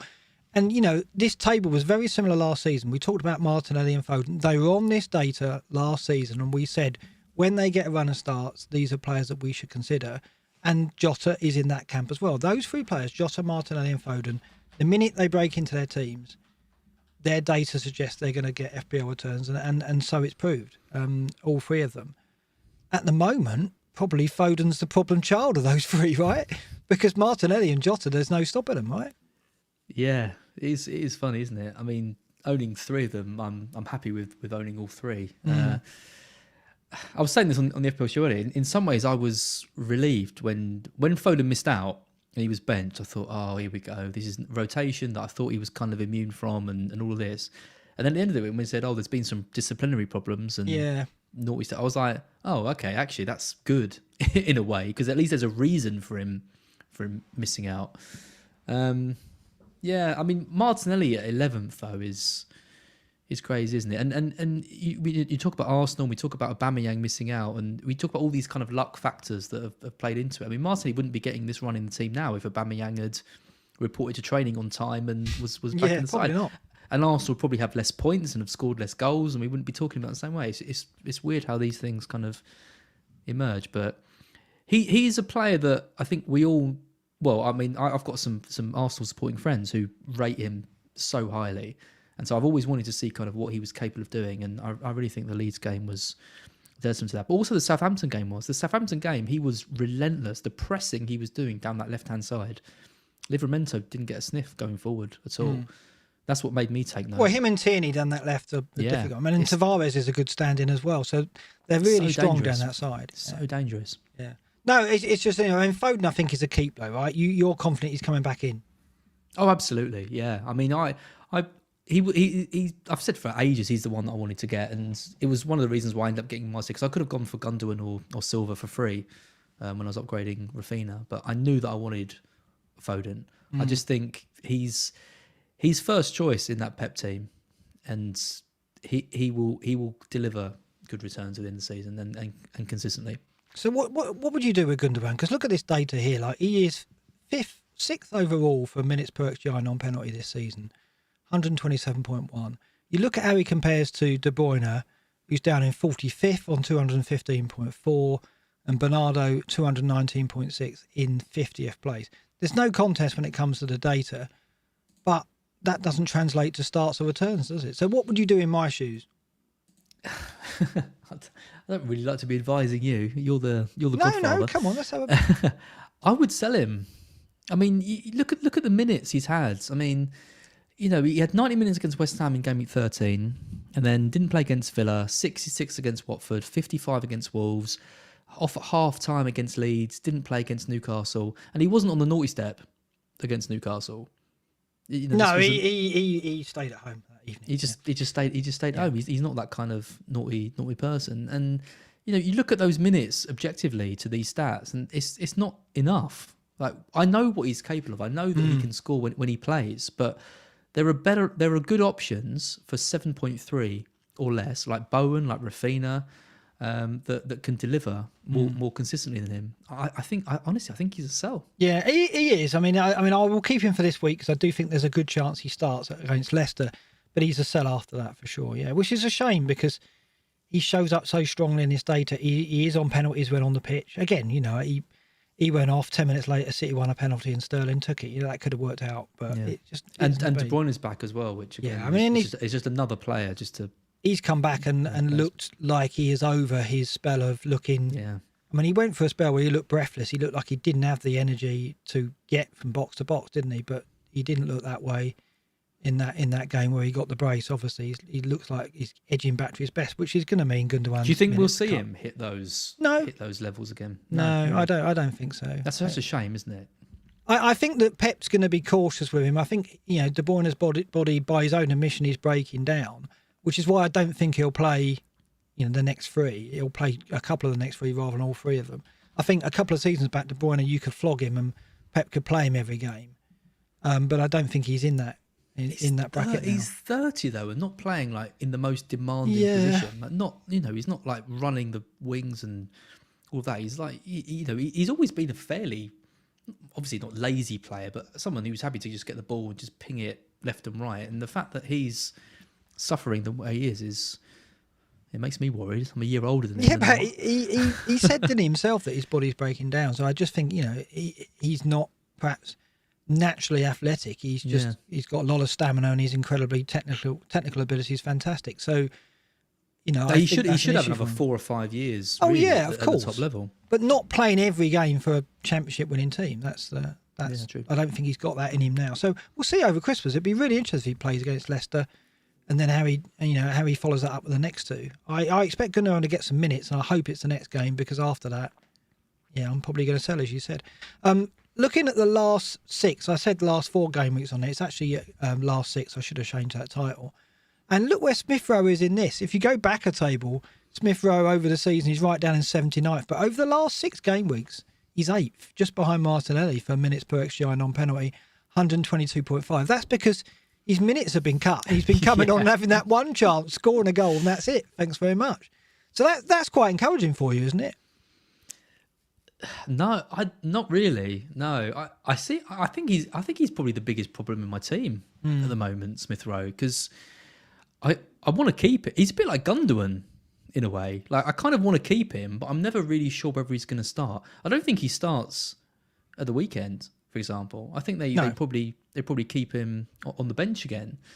And if I'm picking one, obviously I'm picking Martinelli at the moment, because it looks like he's made that left spot on his own. And it was just the combination of Smith Rowe getting injured and Odegaard stepping into number 10 and playing kind of as well as he has done. The trouble is I've got so much money tied up in Smith Rowe now, because I got him at like 5.2, 5.3, and now he's right up there. Selling him, and then suddenly he gets his number 10 spot back. I'm going to want him back, and then got to pay the extra money for him. It's what I'm doing with him is kind of my biggest, it's keeping me up at night. Yeah, I mean, I think it's a nice problem to have, though, because he can come off the bench and score. So but I can't keep happening. I can't rely. That's what I said when he scored again for you. But yeah, I said it a few times.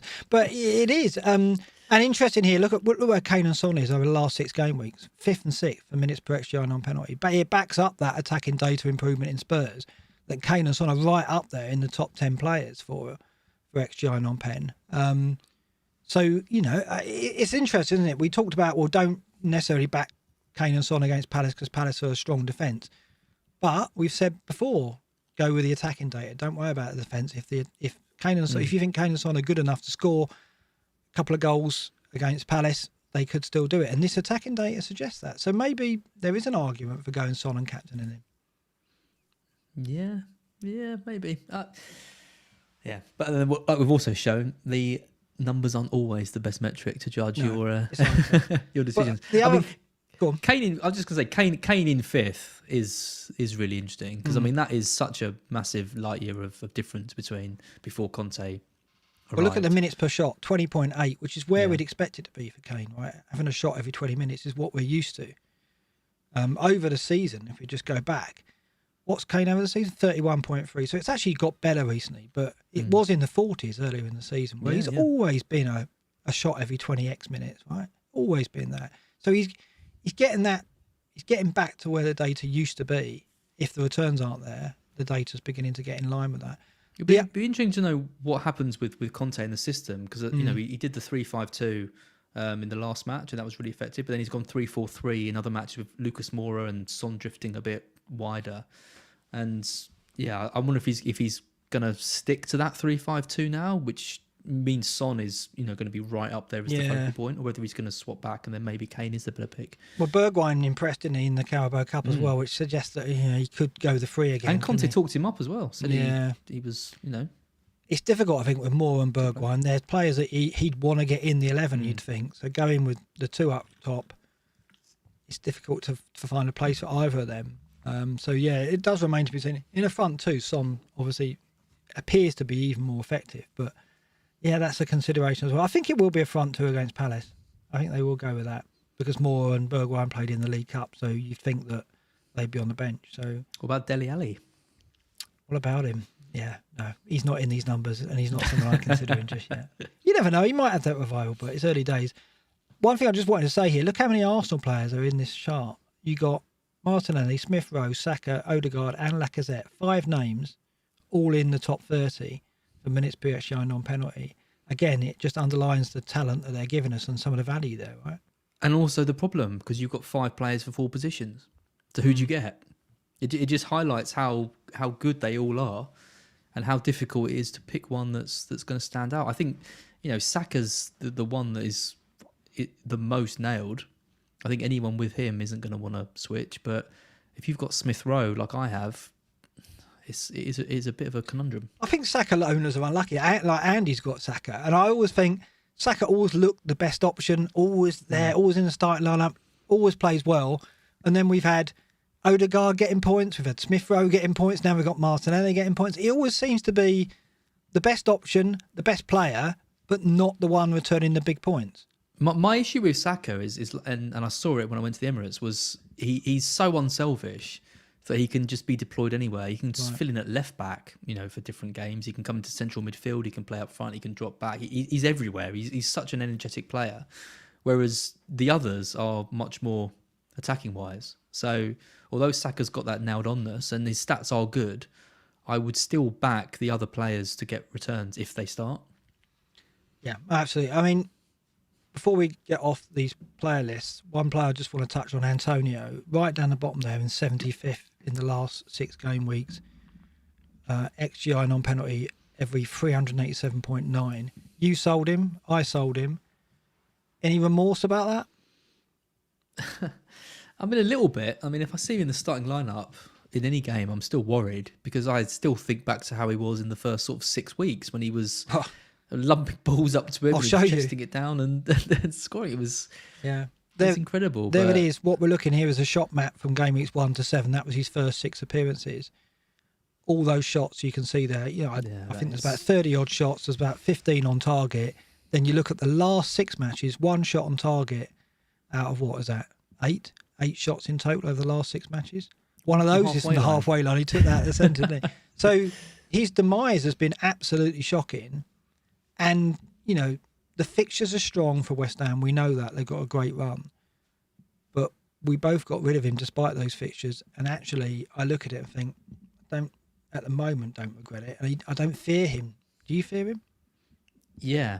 You do a little, right? I do, because I don't think he's been playing badly. I know, he filled in at right back for a bit in the last game, and he's been drifting off to the wings. So they've had like fairly different games, but I do just think they're going to unlock him again at some point, and and when he's on form and when he's scoring goals, you want him in your side.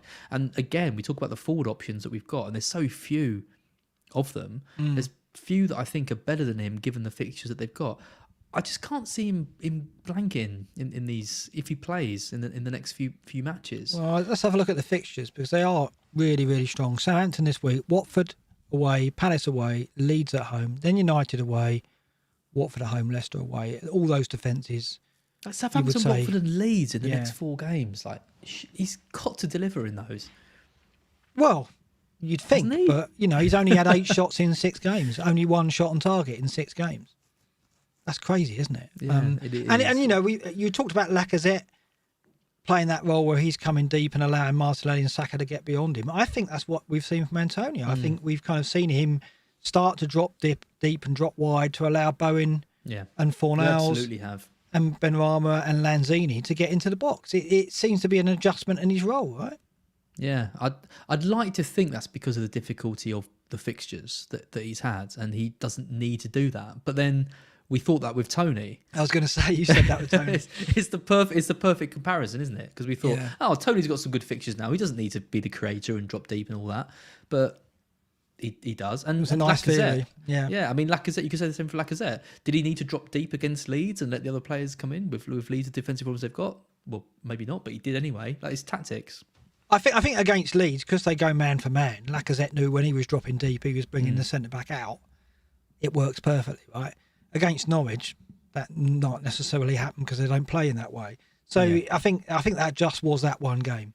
But I think Antonio, he's just been playing in wider areas. He's just been dropping deep. He's just been allowing Bowen to get beyond him and the wider players like Bowen. And Bowen's showing good form and he's had returns over recent spells. He's blanked since I got him. What a surprise. But, he has looked, he's been the one that's profited while Antonio's he's dried the up. one that worries me. If I'm looking at West Ham's fixtures and thinking, I don't know any West Ham attackers, it's Bowen that I'm like, I wish I had him. If I'm buying one of Bowen or Antonio, I'm buying Bowen 100% at the moment. Yeah, and if you're free hitting this week, I think Bowen will be the one that's in free hit teams rather than Antonio. Yeah, absolutely. Because I think, like I showed, Lacazette, Kane, Ronaldo will probably be, if you're going the three that people go with. Yep. Which is crazy when you look at Antonio in those first 6 games. It's crazy how far he's fallen. I still don't. I don't know. I mean, we see so many like resurgences for players. John Stones last season, and these guys. And then Antonio, midway through a season when West Ham's still doing well, and the drop off he's had. I can't remember too many players quite like that. Is it physical though? I did look at him in that Arsenal game and thought towards the end he looked low on stamina, and he's played a lot of matches. And I know when he used to play for Forest that you can tell when he's on it. You can tell when his fitness isn't a concern.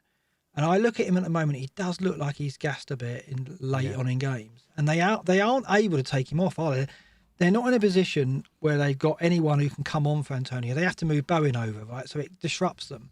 They haven't got a like-for-like change. And I think that has meant that Antonio has been run into the ground. And I think that's a factor as well. He's played 90 minutes or thereabouts in every game except for the one that he was suspended in. Yeah. And that's...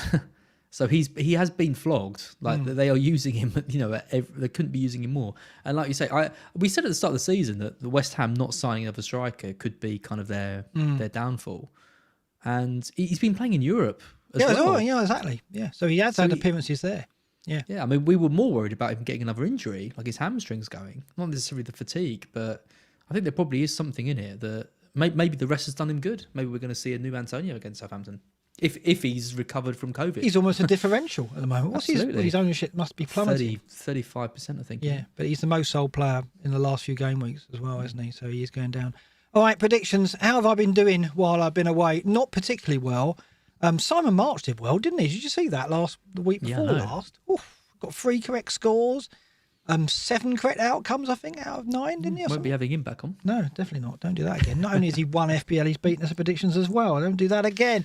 No, thanks, Simon. I must say, actually, thank you to Simon, Luke and Mark, who stepped in while I was off. You did a brilliant job, all of them. Far too good, actually. But, yeah, it was good to see. So the predictions at the moment, I got 3 outcomes and 1 correct score. You got 2 outcomes correct. But you are beating me by some margin overall this season with a 52% correct outcome rate. Really good. I'm really happy with that. I am absolutely over the moon with that. To be above 50% out of 169 matches played. Yeah, buzzing. Yep. 16 correct scores to my 14. I'm on 46, so I'm lagging behind at the moment. I've got to catch up. Let's see how this week goes. I didn't update this after the postponement, so we'll ignore the Liverpool, Leeds, Wolves, Watford predictions. Although you went 5-0 Liverpool, 5-0 Liverpool, I went 4-1. We both went 1-1 Wolves and Watford for those who are keeping tabs on that. But we start with Burnley, Everton, Garden Centre. Burnley versus Everton then. I've gone 1-0 Burnley, you've gone 1-0. Everton are decimated, aren't they? I mean, that's the thing.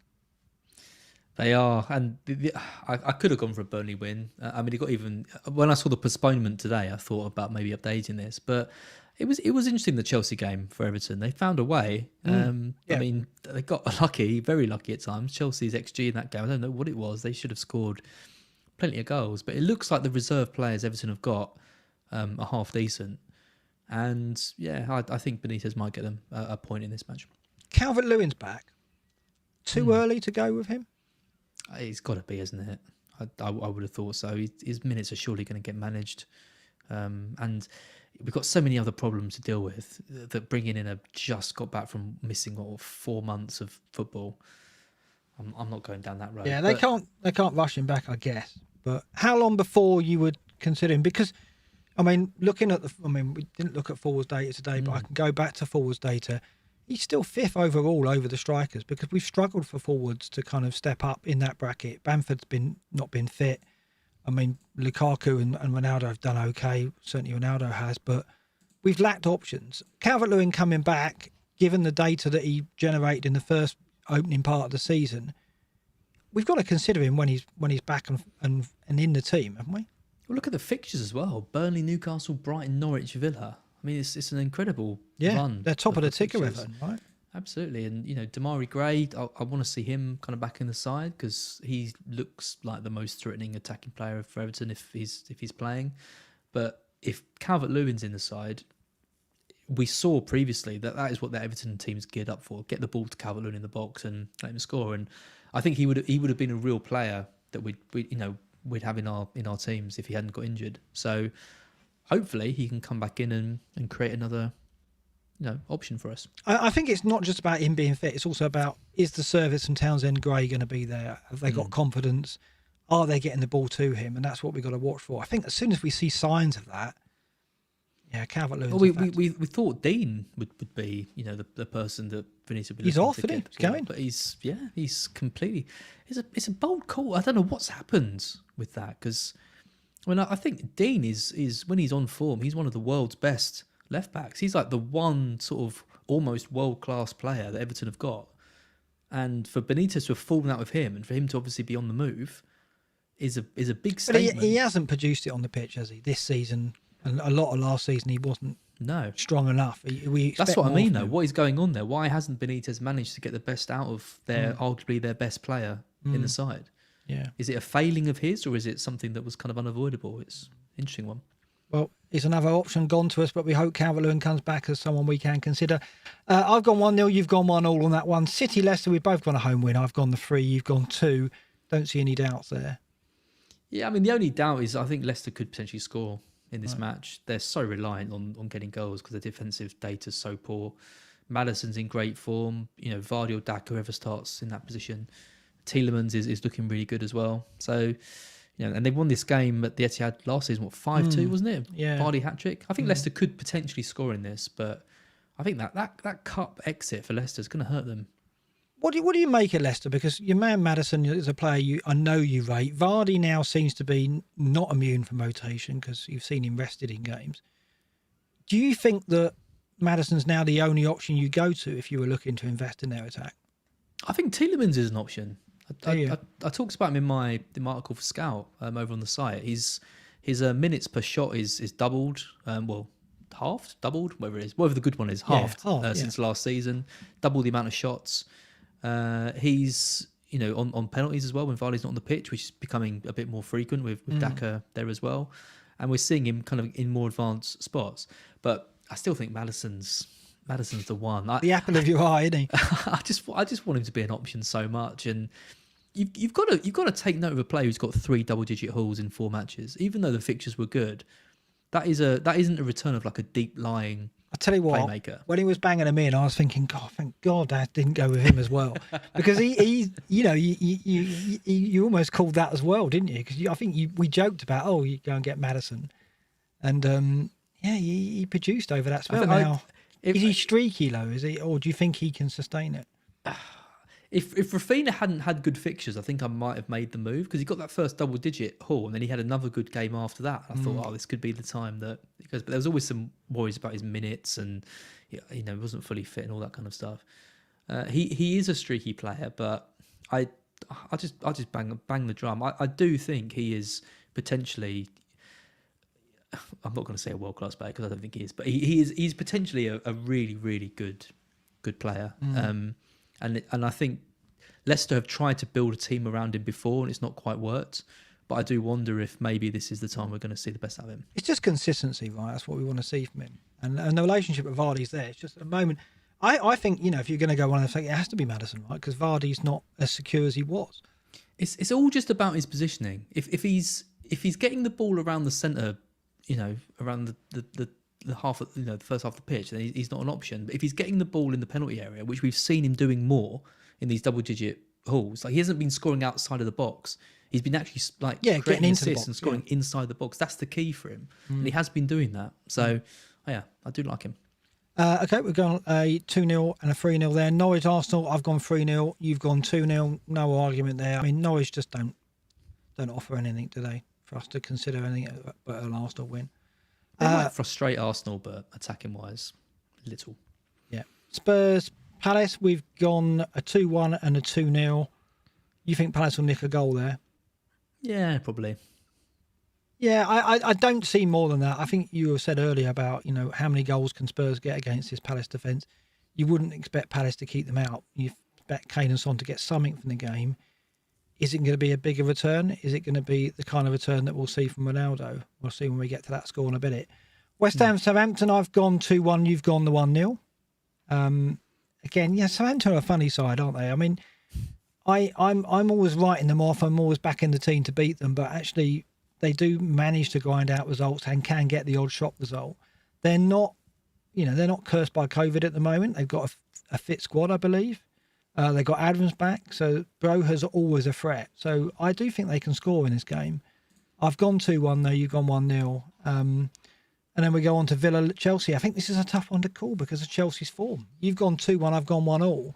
Really interesting game though, this one, isn't it? Because Chelsea, of all the teams, if there was one team crying out for postponements, it would be Chelsea at the moment, wouldn't it?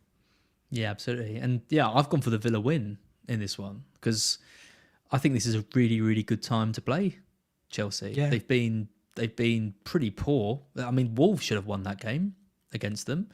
Everton was kind of the opposite. I think Chelsea should have won that game comfortably but couldn't score. They've got injury problems. They've got COVID problems. They've got sort of a half-fit Kante and Kovacic coming back. And I don't know. I think Villa have got something, they've got the wind in themselves still from Gerrard. And I think it's going to be a really, really tricky game this for Chelsea. I think Chelsea have been lucky that the teams they've played haven't really offered too much of an attacking threat. So I think if they'd played better teams, they would have got found out. The only thing is Chelsea have got Kante back, and that makes a hell of a difference to their defence, I think. So I think they'll start keeping clean sheets again, and they'll get results by winning games 1-0. But they've still got that goal scoring problem. Lukaku, hopefully he's coming back to fitness and can be a factor for us again. But again, like Calvert-Lewin, we're going to wait weeks before we start considering him, I would have thought. Again, even when he was fit, there was a lot of people not convinced. I got on early and he didn't really produce. So, I mean, even with Kante in the team though, Wolves could have had 2 or 3 in that match. True. Yep. Kante can only do so much, but when corners are coming in or when crosses are coming in, Marcel put in some really good balls in that match, and they just couldn't convert them. Kante can only do a certain amount. I think Villa will have chances in that match, just whether they can convert them or not. Yeah, that's it. Brighton, Brentford, both gone a home win. You've gone the 1-0, I've gone 2-1. Your injuries, right? I think you still got some injury problems, so I think Brentford might get a goal out of that, but I do back you to win that. And then United, Newcastle, although we're saying, Ronaldo looks a big threat if you don't have him, you've gone 2-0, I've gone 2-1, so not a landslide then. Yeah, slightly reserved. I'm still not... The jury's still out a little bit on United under Rangnick and what they're going to do. I think it should be a fairly comfortable United win, but the fact they're away means that the home crowd at St James's Park could inspire the crowd. So yeah, just a fairly conservative 2-0, but obviously I'm hoping for more. Okay.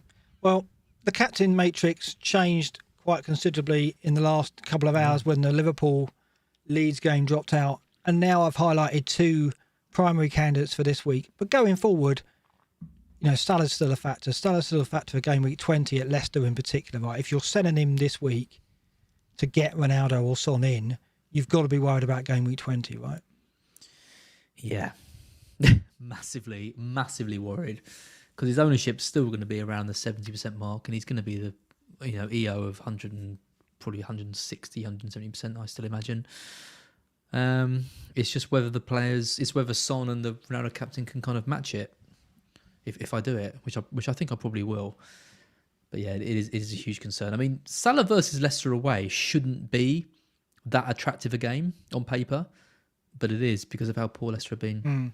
defensively, and the fact Salah gets a bit of a break because it's not the COVID problems in Liverpool. It's he would have had the break in the cup and a bit more of a rest. And I think he's been looking a little bit jaded, so he's going to come into that firing. So yeah, it's a massive concern. That is the worry, and that's why the free hit in 19 does have appeal, because obviously you can carry Salah over into that game.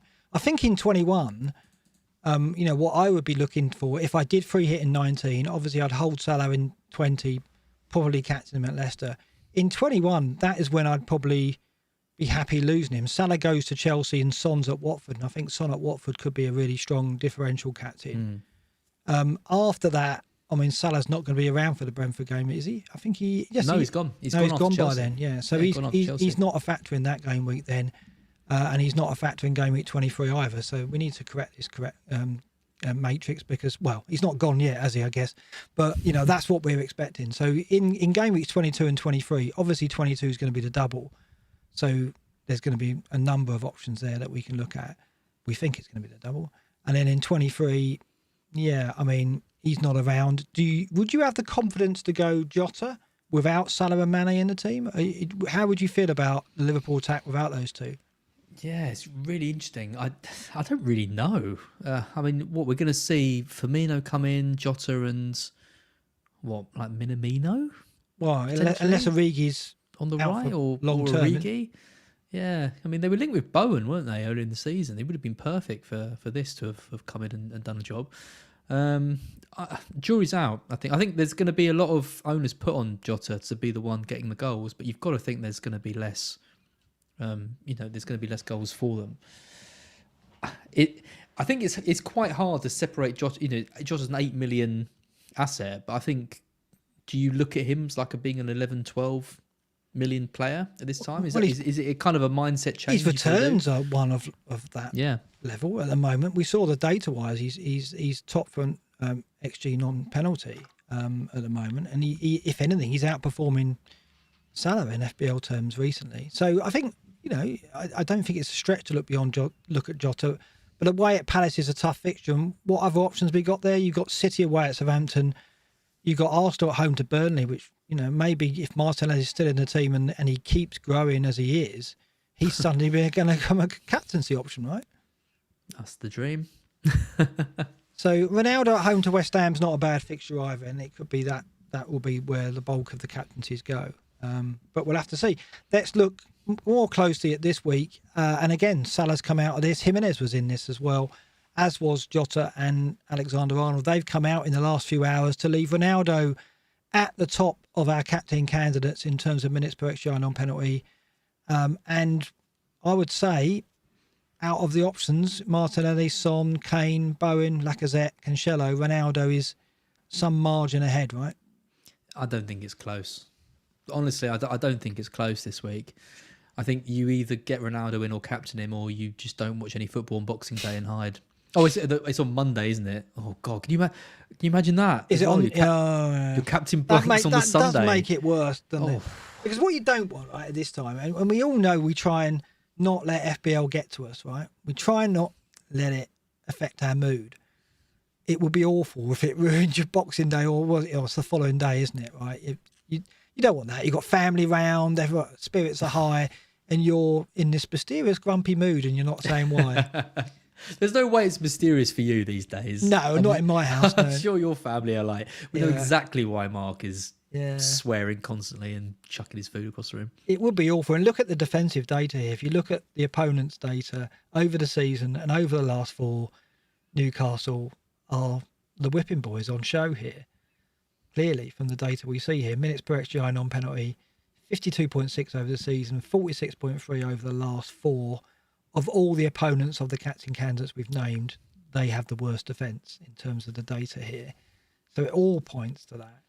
You think Ronaldo's fully recovered, right? You think he's fit? I mean, Maniac has said that. He's been posing for photos and stuff. I think he's completely fine. I just can't see any way in which he doesn't get something in this match. If he blanks against Newcastle, it would be an absolute shock to everyone. Whereas I think, if Spurs lost to Palace, or if Norwich did manage to keep it tight against Arsenal, you wouldn't be that surprised. And when it's that, when I've got that feeling, I just think it's obvious that it's got to be Ronaldo captain. Well, I thought you were going to burst into song there.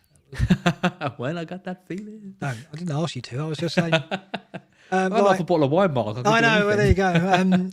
Let's look at our teams, and this is yours with the Salah, Jota, Trent, and Jimenez problem. 4 blanks in there. Livramento and Johnson can come off the bench. Obviously, King can't because he doesn't play either. So you're down to 9 men. You're thinking what now then? Son coming in for Salah, right? I think I'm going to do Salah to Son, yeah, and captain Ronaldo. I could take a hit and move Jimenez, but it's just that question of who do you get? I can't get Lacazette. I've already got 3 Arsenal. I don't really want him anyway, but he's potentially the option. And you're looking at forwards around 9 million, and there's no one that really interests me. And I had this problem last week, and in the end, I just kept with 10 and got a green arrow and moved on. So I think I'm probably going to do the same this week. I do covet your team. The fact you've got that Son and Ronaldo set up with Salah out, it's such a sweet spot because you've got both the lightly captains covered. Obviously, the vice will go to Son, will it? Or would you keep it on Martinelli there? Absolutely, yeah, go to Son. Yeah, and then obviously you're going to build up towards 22 and see if you are you going to make transfers with the idea that you're going to try and not play the free hit in 22. Yeah, I think so. I need to look at the planner on Scout and see exactly how my team's going to be shaped up. If I can get away with not doing it, then I will. My kind of sense is I probably will use it, especially having 2. You know, I can still probably make a couple. Because it's players like Reece James, right, who have got tough games coming up. And, you know, I don't really want to keep him, but if I can use a free hit and get rid of one of the game weeks, then I've only got another, 2 or 3 to ride it out with. So I think I probably will use it, but yeah, like you said, if I can get away with it, then I won't. Okay, let's look at my my shower. That's not my team. Press the wrong button. It's that one there. I've only got 3 players out. Dennis was on my bench, but obviously he's not a factor now. But I've got Davis, who's a non-show most of the time. Although you never know with Villa's casualties. Maybe you get some pitch time over Christmas. You just never know. Well, I can't bank on that. So at the moment, I'm down to 8 players. I can bring in Alonso to make that 9. And then I was thinking of making 2 transfers, taking a 4-point hit, which, of course, equates to a 2-point hit unless you start bringing in the free hit as an alternative, of course. So I'm looking at possibly Salah to Son and Dennis or Davis to Broha, maybe. Or it will be obviously Ronaldo coming in and then a cheaper midfielder. So it'll be, Salah making way, probably Dennis making way, Ronaldo in, and then I'd look what I can buy in midfield. It probably would have to be Martinelli, which pains me because I'd be moving my team closer to yours, I haven't talked about this because the way my philosophy's got to change now, because I've always said I'm the type of manager that always plays with a target in mind in terms of an individual. So I'll go, right, I'm trying to catch that person in my mini league. And I always play like that.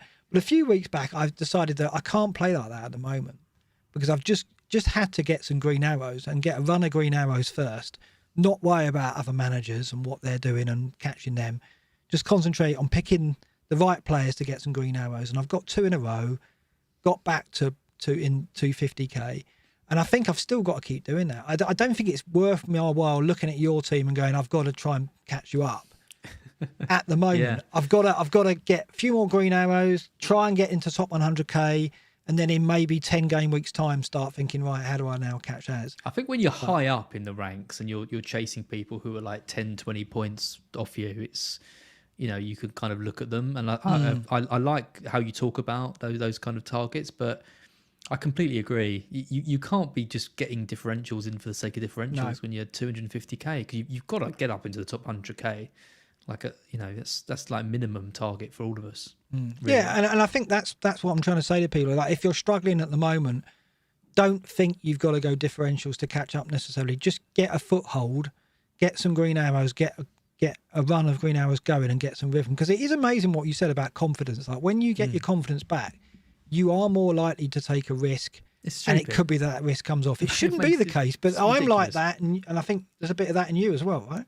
Absolutely, yeah, there is, and you know, I did a psychology PhD, but there's no logic to back up why that should be a thing in this game. You know, there might be in other sports or where you have more of a kind of influence on things, but not in this.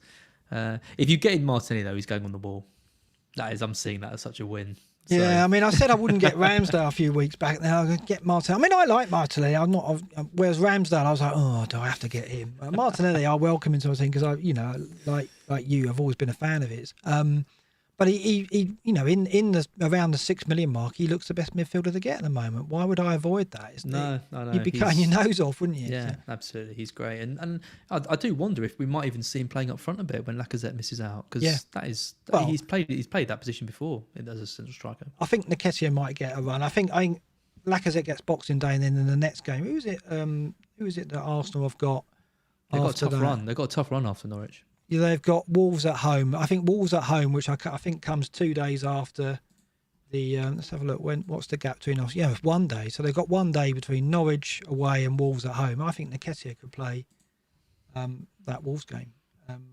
He's played 38 minutes of the season, Nketiah. Yeah, but the hat trick, warmed himself up for that. He did. Deserves a chance, and I can't see Lacazette playing 2 games in 3 days, right? So I think he'll get the Norwich game and then he'll be rested, like you say. And is Aubameyang not a factor at the moment, but we'll see if he comes back into the fold. But at the moment, nothing threatens Martinelli's starts, right? So, yeah, so it's going to probably have to be Ronaldo for me, who I didn't want to bring in ever, and it's going to have to be Martinelli, and slowly but surely my team morphs into yours, and you just get 100 points ahead, and I'm never going to catch you, and why do I bother? No, honestly, I've got it's time, right? It's plenty of time. We're just getting to the halfway point. And that's what other managers have got to think about as well. If you're struggling, there's still half the season to go. And the other thing is, in a way, while these postponements mean there's uncertainty and variance is strong, there's a lot of luck involved, the shake-up does offer opportunities for you to turn your season around if you're struggling. You've got double game weeks, which are great for turning the season around. Yep. You've got all the chips coming into play. We've now got an extra chip. So, my message to you, if you are like me, not having the best of seasons, there's plenty of time left. And there's so much disruption at the moment that actually that can be a good thing. It can turn in your favour. If I was you, sitting 7K in the world, I wouldn't want that second 3-year chip. I wouldn't want the postponements. I'd want it plain sailing all the way through now. Absolutely. So you can get a 1K finish. And I think we've seen, engaged people on Scout and on Twitter doing quite well over the last few weeks. I think, green arrows have been quite common and people have been doing well because they're able to react well to things and stuff. So, engaged managers who left their transfers right till the last minute and didn't get Aston Villa players, for example, benefited. And that's not an insult to anyone who did move early, but that's just another example of, people see, I'm just going to get a Villa player in the day before, then that game gets called off, and then you've got to take a -4 to get them out. Mentioning the names to Chris, who did that. But yeah, I think if you are engaged, you'll still be able to get ahead of people who aren't paying as much attention. Okay, let's look at the BlackBox Leagues, and Oscar, who is second in the FPL, right? I mean, he must be talking to managers who don't want this disruption, who don't want this second free hit. He must be one of those, right? I wonder how he feels at the moment with all this, because he's got obviously an incredible chance of winning the FPL as well as the BlackBox League. Obviously, I would say FPL is probably first on his list up before the BlackBox League. But, he's wonder what he's feeling at the moment, because so much disruption, it must be hard to kind of just stay focused, right? Well, it must be so annoying because he's got to where he is on complete merit of playing really well, making really sensible moves and good moves and doing everything right. And now you add in this big luck lottery factor, and it doesn't seem fair on someone like him. So, yeah, I mean, I don't know how engaged the other people around him are, but I can't imagine they're as into it as he is, because the YouTube channel and everything that he does around that. So I'm really rooting for him to win it this year. Yeah, well, he's top of our league. Steve Sudman, or Sudman, is it? Sedman. Sorry, I messed that up. Sedman. Steve Sedman is second. He is 33 points behind Oscar in second. Alex Loggio in third. Torja Hegner in fourth. And then Harry Jones is fifth in the BlackBox League. Good luck to all of you of the weekend and the top 10 there. And then the Apprentice, look at that 1 point lead I've got over Natalie. This is why it's interesting, isn't it? She's been ahead of me a few game weeks since I've been away, and I've managed to sneak back in front. She's having a great season, isn't she? It's great, yeah. I mean, we set targets, didn't we, for our apprentices at the start of the season? We said anything in the top million would be, a good first season for you. And yeah, Natalie stayed engaged. She stayed humble, which a lot of people in the chat are saying that I'm not. I don't deliberately mean to look smug or not humble. I don't know why everyone keeps saying it. I'm trying not to rub it in at all. But yeah, Natalie is great, and even when she went ahead of you, she was saying, playing it down, saying it's a long way to go and all of this. Yeah, where's Billy though? I think we should have Billy to beat me. He's beating me still, and he's still got his first wild card. So basically, he can wildcard out of this problem that we've all got. He doesn't have to think about this free hit business. He probably forget. He doesn't even care. He's got his wild card. He came to me and said, "Oh, what's it? Why have I got what's this free hit thing? Why have I got 2 of them now?" Oh God, yeah. Right. Shut up, you. So I've got to help him with that and explain why he's been given his second free hit. Because as far as he's concerned, there's no problem. Why is the problem? So yeah, it's interesting actually, because I was thinking about this, and when Billy went ahead of me, and when Natalie went ahead of me, in a way, and this is another thing I think we can all learn, is that it's a reminder that we take this game seriously, but it is so much out of your control. And Billy has missed deadlines.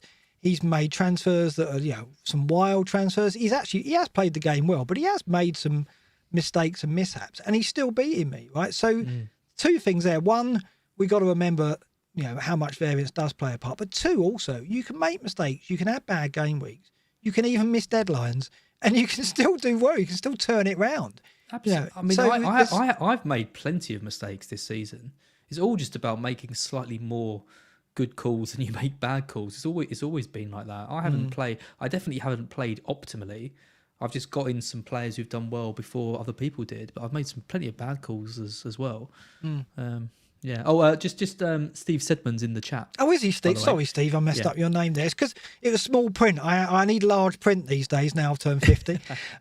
So I've made it big when I can see. So yeah, thanks, Steve, for being in the chat there. Great and season. Congratulations on the season. Yeah, I just think as well, it's just there's so long to go, and like I said, you can make mistakes and have bad weeks and turn it around. And so when Billy started beating me, it didn't affect me in a way I thought it would. It actually made me relax a bit more and think, oh, that's actually just shows you, it just highlights the fact that, back in game week 5 when he missed a deadline, back in game week 7 when he took like six hits or something silly like that, I didn't realise that in a few game weeks' time he could turn that round and be where he is. And it just gives us all hope that you can do that with our teams. I think people get very locked into thinking, you've got this template team. And I think Salah captain every week has been an example. It's hurt us, yeah. Because I posted a question the other day. I got loads of abuse for it. I just said, are you happy with Salah's kind of consistent returns? Or do you think there's now scope to look for the more kind of explosive option? And I was getting loads of slander from people being like, how can you even ask that question? Such a stupid question. Obviously, take the consistent returns. But look at the Cancelo captain this week. Great shout. That's a game. That's a season-changing decision almost in 1 week. It's 16 points just from off the bat for one thing like that. You combine that with another player who gets double digits, and 30 points you're catching up on teams. Yeah, and this is it. This spell now where we're sitting here contemplating, do we sell Salah? It's not necessarily a bad thing. It's a shake-up. No. And while you might go, no, I'm going to free hit and keep Salah, there'll be managers out there who don't do that. And there's going to be a division now, right? And absolutely. It makes the game better. It makes it more interesting. It gives you more chance of making up ground. Because I think certainly since I dropped doing FPL content the last 6-7 game weeks, because Salah's been the perma captain, your opportunity to make up ground is reduced quite markedly because you don't have that variable, that captaincy, which can be so powerful. So it's then down to your transfers. And because the template has been quite strong this season, and you've had players like Smith Rowe, Gallagher, Rafinha come in, get points, and then disappear again, it's been a frustrating season. But I've got every hope that, with this disruption, it can be a positive thing as well as being a pain, as well as being something that brings luck to the fore. So I think we should all be positive going into this period, but be prepared that luck is going to be a thing. Mentally prepare yourself for that, because otherwise it will hit you hard. If you plan and you think, right, that's going to work, and then COVID gets in the way, it can be. It can really hurt. That's exactly why I think the free hit is a good decision by FPL for that, because at least it takes away some of that pain of you've planned and now you're ruined. Yeah. That can be the worst. Anyway, I just want to end by wishing everybody a happy Christmas and say, Az, what a pleasure it's been to be back doing this with you. It's been a weird few month or so not being able to do this, and I was thinking, is not doing the show, is that hurting or helping my FPL performance? I don't know, and we'll never know. But I have missed doing it, that's for sure. Well, I echo everyone in the chat say it's good to have you back.